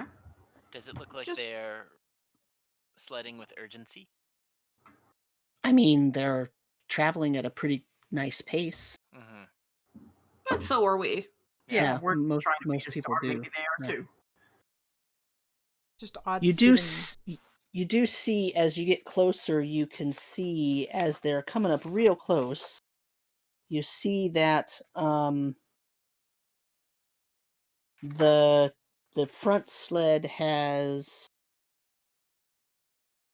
a banner draped over the top of it that has it's a black square with a gold wolf's paw symbol in the middle of it. And under it, it has some words, but you're going really fast, so you'll have to stop or signal them that you want to stop if you want to see what it actually says or talk to them. Otherwise, you can just pass by and they'll pass by. Does the emblem look? Do any of us recognize what the emblem is? The banner? Probably not.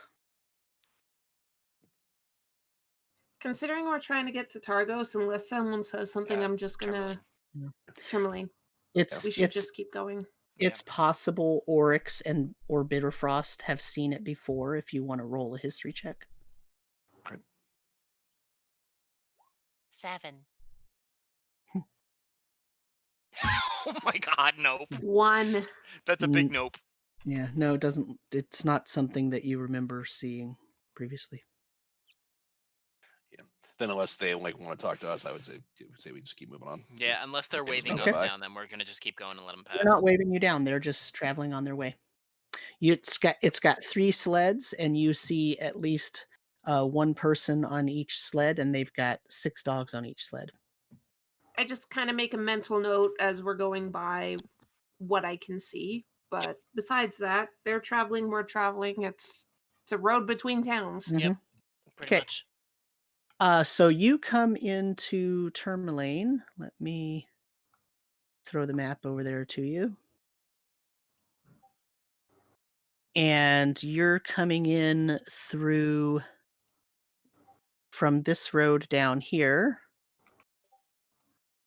So this is not a walled city. It is a completely open city. But there is a post outside of the town along the road, just like you've seen at the other towns where they have a sacrifice hung up. And there is also a post with the Tourmaline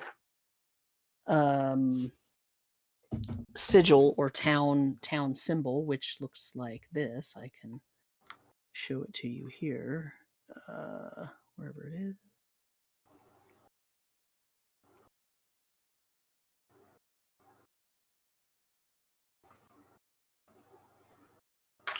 Okay, so there's the Tourmaline town crest. Mm-hmm. There's always fish. Yeah, Of because course. that's their main source of food. Mm-hmm. Also, just for kicks, I will show you Bryn Shanders as well, because you would have seen it in town. And so, oh, did I show it to you already? No, I did not. Here you go. This is Bryn Shanders. I like that one. Me too. Yeah. Yeah, Bryn Shanders is pretty cool. But now that I've shared it with you, that'll show up in your. Mhm. You can look at it at any time. So. So you're coming into Tourmaline. It is now very, very windy. It is starting to become blizzard conditions. So what would you like to do? Find the closest inn Yep. that has a stable. So there wait it out. there are 2 inns. There's a place called there's one inn and a tavern/inn that the regular inn is called the East Side, and it is right here up in the upper west part of the town. And the other is really more of a tavern, and that is here. It's called the Blue Clam. What was the first one called? The East Side. That's a really cool name.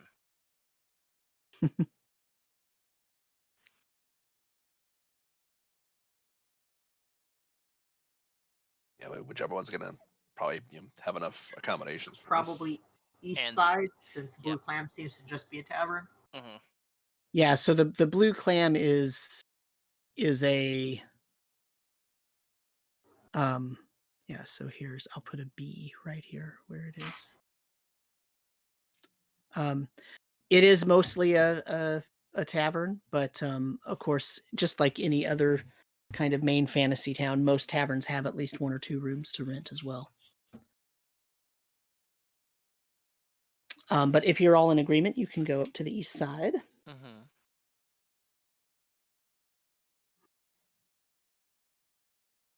Closer to the forest, which would be good for the axe beak. Mm-hmm.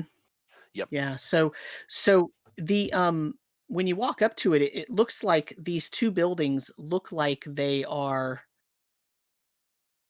separate, but they're actually both part of the East Side.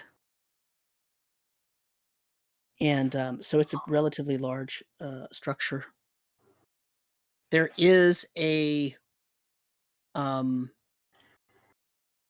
area that is covered for you to put your dogs. It's not an official full stable, but it is an area for them to stay.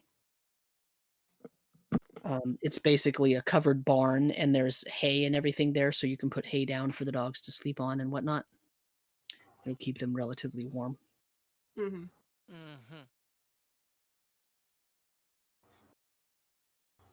Mm-hmm. And so you walk in, and a short, very thin teenager looks over and says, "Oh, do you need rooms? We do. I got rooms. We do. You got pets? We do. Dogs and an axe beak. An axe beak. Oh, don't see many of those around here. That's interesting. Okay, well, do you want the animals inside or outside? How warm's that barn you got out there? How cold is it outside? Inside would be preferable. I was asking. It looks like it's getting pretty nasty out there. Most people are closing up shop right about now to batten down for the coming wind. You know, it's we're right on the edge of town here, so it's going to be pretty windy out there. Inside's probably Yeah, better we were than. lucky. Yes, inside. Yeah, we were lucky. We were lucky to get here when we did before the storm hit. In fact, we passed by a few people, few sleds going out of town. They probably weren't so lucky. Ah, that was just Torgs. They like to travel anytime. Who or what are Torgs? Ah, it's just a traveling sales caravan. They're in here about every 2, 3, 4 weeks, maybe.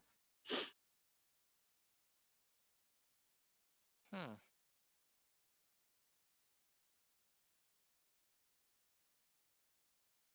So if you want your dogs inside, I'll show you to your room right here, but I'll show you down this way, and then you can open the outside door to get them in. So follow me.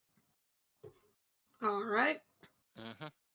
She leads you down a set of stairs that goes into an underground tunnel that goes under the building, goes up to the north, and then there's another set of stairs that come back up and enter into the building that's more like a dormitory and has an exit door at both ends, but then the internal doors all lead to rooms. And she says, this is the housing unit, so you can have one of these rooms down here at the end, and then you can just go through this door to let your dogs in and out.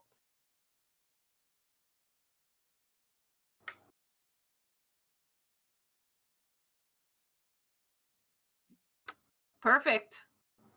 Yep. Okay, Let's you get got to them in make before sure it gets colder. make sure you shut the door all the way once you let them in, because if the door blows, it's going to blow all the wind and snow and everything in here. Okay. All right. All right, I'm going back to the tavern. The keys are inside the rooms. She just turns and walks away. Thank you. She's humming to herself as she walks away.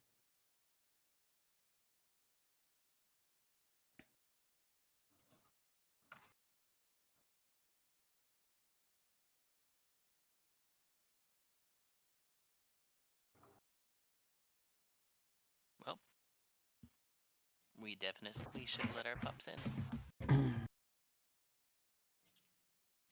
So the rooms are relatively small. They've only got one bed each in them. But you know, Let's just get the pups in first. Yep. You're probably going to be happy to be indoors. Likely also a little confused. Are we just shoving 2 dogs into each of our rooms? Probably. Yes. Where Or are bonding we time gonna with our sleep? pups. Yes, precisely. That's exactly correct. It's gonna be like, yeah, 2 dogs on top of the bed, and it's like, but that's my bed. Screw. I'm gonna lay with them. I mean, I it'll mean, be warmer. it'll be. Yeah, I was gonna say it's Space gonna heaters. be warmer if you do. They're gonna be space heaters. Yeah. Anyways, Might smell we like get them corn in the and we morning, pick but- out rooms for each of us. Mm-hmm. And I start. I grab a towel from my bag and start drying off the dogs since they're inside. Okay. Same. Okay. What are we doing about your axe beak, though? Think he'll be fine in the barn? I mean, I imagine they probably won't let him in the actual building, so I'll have to stay in Probably the No. barn. not. But Maybe I'll make sure make make sure I go out and check on him every so often. Yeah. I mean, Couple she hours. didn't say no or yes. Maybe the axe. I don't think the axe beak is a good idea. Yeah, I mean, orcs would know that they prefer as open an area as possible. So trying to get this thing into an actual inn room, a hotel room, would not go well. Be a lot of collateral damage. No, the stable will be fine for it. It'll still have protection inside the stable compared to out in the wild, at least.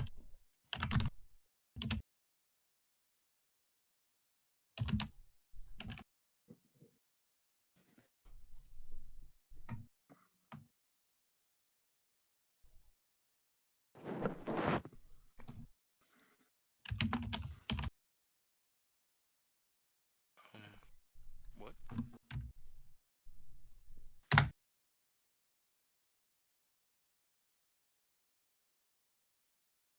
So we spend All most right. of the storm, at the beginning of the storm, just patting down the dogs, giving them a good rubbing. Yep. And then a good grooming. Yep. Make sure they have food, but we are going to have to go back over to, pay. Yeah. And maybe get some food for ourselves. Mm-hmm. I ran a pile of fluff. I'm not leaving. Is Ember purring right now? You can't tell. Dogs don't purr. Probably.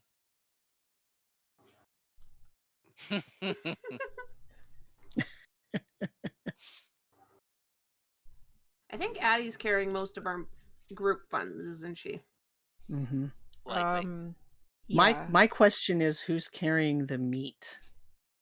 not me. I think it was kind of split between a couple of us Mm-hmm. because, weight. We had 2 packs with the meat, so 2 people are Mhm. carrying it. Probably Sig and Oryx. Strength. Yeah, I'd probably be hauling one of them. Yeah. Yeah. And party money wise, we only have 10 gold, 3 silver, and 38 copper to our name. We're gonna have to start making some money. Yep. We should do something about that. Yeah. Well, we did hear that Tourmaline had some problems in the mines, and maybe we can help solve that. I'm sure some kobolds can be dissuaded to move out. I thought you were going to say squished into oblivion. I feel a little cold out there. Can't imagine. You should why. be. I mean, listen, they were mistreating polar bears. Anyways, I wasn't gonna do something about that. how about we head back over? Yep.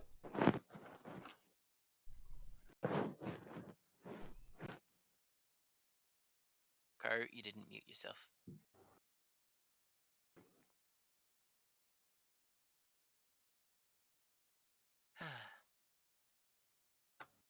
All right, so Sig will head over to the other side with Addie again because we still have to pay. I'm staying with my pups. Oryx will go. Oryx will go with. Or Oryx will go with Siganati. Okay. I was looking for something. I'm bonding with my pups. Bitter Frost is going to end up staying just indoors all the time with the dogs. I mean, you're not wrong. Listen, dogs. My tribe never really had any. And they are so floof. Mm-hmm. I'm just looking for something real quick. Okay.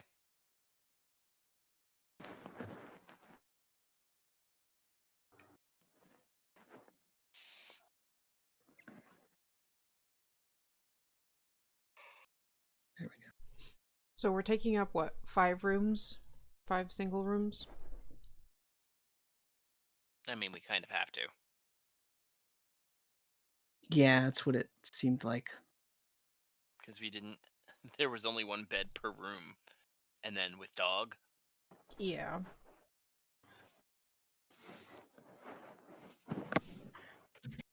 Oh my god, there's only one bed.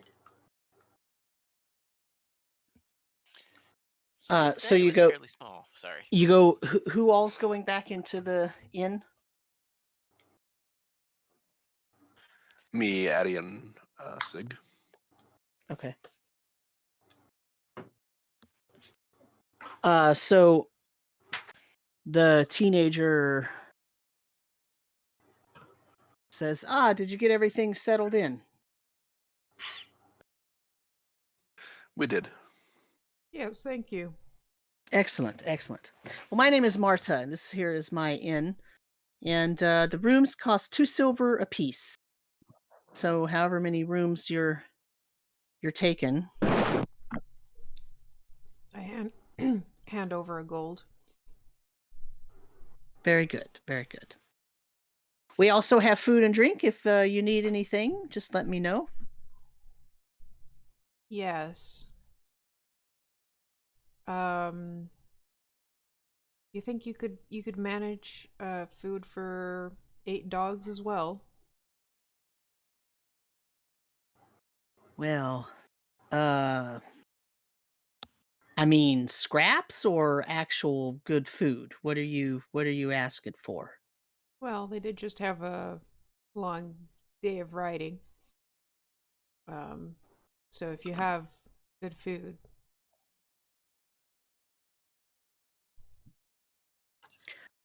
I mean, we could manage it, but it's going to cost a little bit for 8 dogs plus 5 people. Correct. How much would that run us? Probably about, let's see.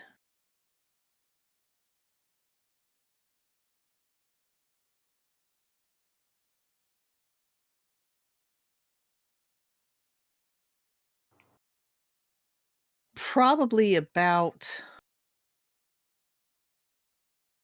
30 silver for the dogs.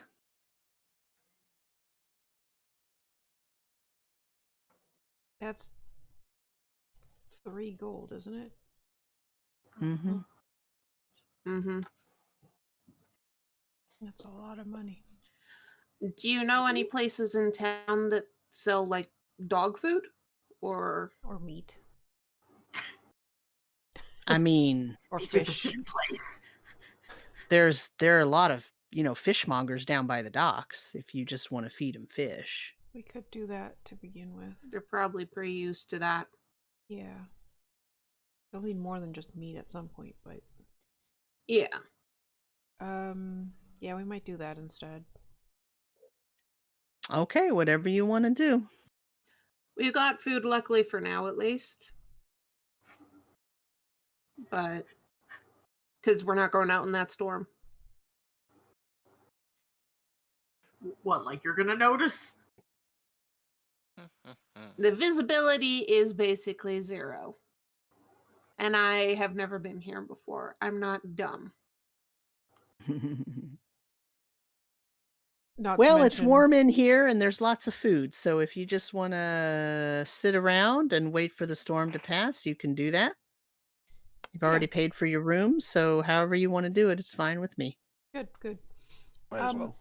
I heard say that you folks had some issues with the mine. Well, yes. Yes, we did.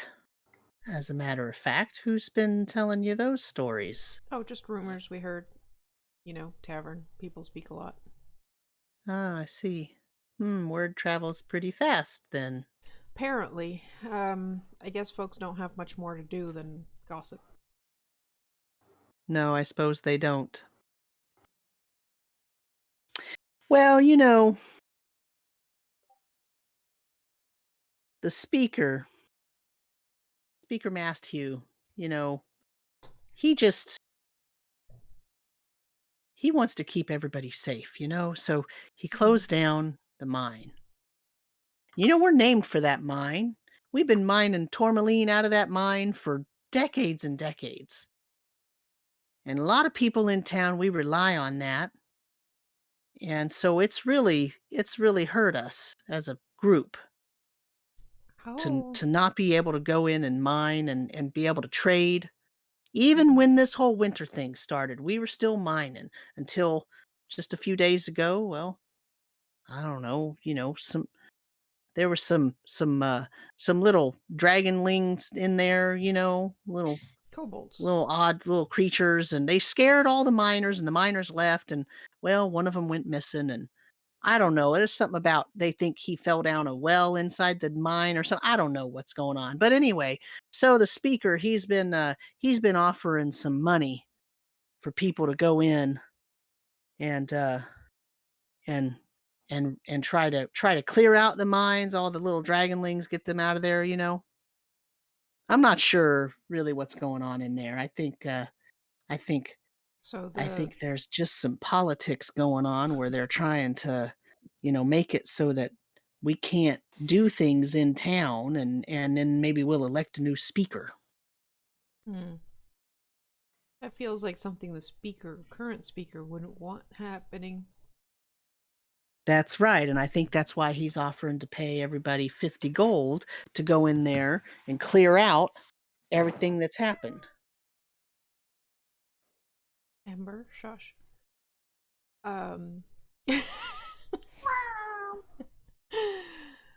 I see.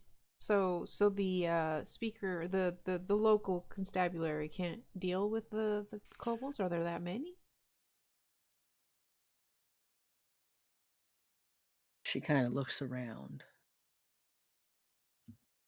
at the different people in the place. She says, it's not that. It's that they're trying to make it look like he can't run the town. He's an orc. So they're trying to make it so that his rules and plans don't get passed. And then they shut everything down, and then they get to take over, you see. You could tell she's kind of looking around again to make sure nobody's listening. Where would we be able to meet and talk to the speaker once the storm dies down? You could go to the town hall. It's just right down the street here. He tried to send the militia in, but the militia won't go. I see. I think they've been bought off. Well, that just won't do. That's what I said. I was friends with the speaker's mama. You know, they were so nice to me. I mean, I'm not very old myself, but my father's been ill for a long time, and they were really nice to me, and I don't understand what all these people are trying to do. We're working just fine. Just fine. Well, I suppose we can go pay him a visit then. Maybe help him with some troubles. That sounds like it might be a plan. Well, thank you for your information then. I just hope you don't find more than you can actually deal with in there. Y'all look like nice people, and I don't want you to be hurt. Well, it's kobolds. Should be fine. What's the speaker's name? His name is Masthew, I think. Oris Masthew.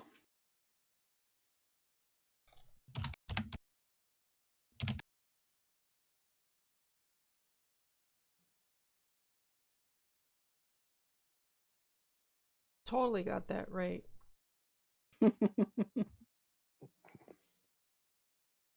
So, let's take a little in real life check here. It's 11 p.m. where I am. We've been playing for 4 hours or so. Do we need to end here? Yeah, I think that's a good ending point. We can I wait think out the so. storm and then go see the speaker next time. Just so we know, Sam, where is the town hall so I can mark it on the map so we know where we're going next time? Here, I'll put a big T on it. I can. I put the E on the... Okay, that works. There you go. Perfect. That's where we'll head next session, talk to the speaker, and then might be heading down into some mines and combat. Yeah. Might be a big mine clearing expedition next time. Just as long as we don't aggro the whole mine in the first 5 seconds, we should be fine. Ember. Is there a reason you think you might do that? Ember. Previous experience. Yeah, we've had. So I will point out at least once Karu was the one who aggroed two Hi, mobs Kubi. together. Hi, Kubi. Yeah. I was honestly thinking of the other mine we had to clear of kobolds. Oh. What? I don't want to talk about it. Crossroads? Suddenly you don't want to talk about it? Oh, sure. Yeah, you can't imagine whose fault that one was. I think Sho, Pai, and Karu have all caused combats to combine together before. I don't actually remember, though, if I was trying to combine combats or not. I was. No, yours was an accident. So was Karu's. Mine was too. I was just I trying to didn't get do to it on purpose. They're all accidents, but all three of you have done it. Yeah. So that means it's your turn. Yeah. I don't think Sig's gonna do that. Matt. I mean, it could be Matt too. True. That could be my initiation. One of us. I mean, you've been in a party now where we've adopted a bunch of pets. So. Oh my god, Australia's and Snowpaw. By the way, so out of character, Termlane Speaker is an orc, and there are there's the militia, and who else that don't want him to be an effective leader so that he can be replaced? Whoever She bought just the said militia. they. Yeah, she Okay. just said they. So somebody else doesn't want him to be effective, so they basically the militia refused to clear the mines and basically have killed all of His people. The economy? Yeah. Yeah. Okay. Well, thanks for running the game, Sam, and thanks Yes. for Thanks for those playing. watching, and thank you to Fantasy's Heart for the group shot. I'm just Yes, gonna let's go back put to that there Yep, at the there end. we go. So pretty. Full screen. Thank you so much for this art. It's so pretty. The best part about having official art is that it means that now we can get actual fan art. You mean our own art becomes fan art? Yeah, like the one that you were working on earlier, Carl. Yeah, maybe. Yeah. I might have been working on something earlier. I did Might not get to have. finish Addie's, so maybe Next next time. session we'll see what art we have to show off. And but yeah, perhaps to make it the and stickers later. Does Garmin have a session on Monday? Do we know Yes. that? Yes, Ghostbusters. As far as I know, anyway. Okay. Well, So we join might us have on Monday. Ghostbusters on Monday. I think Ghostbusters was last Monday. But it's this Monday too. Yeah, I thought he was doing it just every Monday that he had ideas. No, I mean, But what? I thought there was another session running on Mondays. No, we I mean, don't have. Avernus was on Mondays. Oh yeah. Yeah. Wait, no, there's another one. I swear to God. There No. was also Attorney Archive, which is on hold Oh yeah, right which now. is also. But anyways, thank you for watching. We have done a lot of different games on this channel. And if you like what you see, follow us on YouTube and Twitter. Join us. Bye. Bye. Bye. Hey.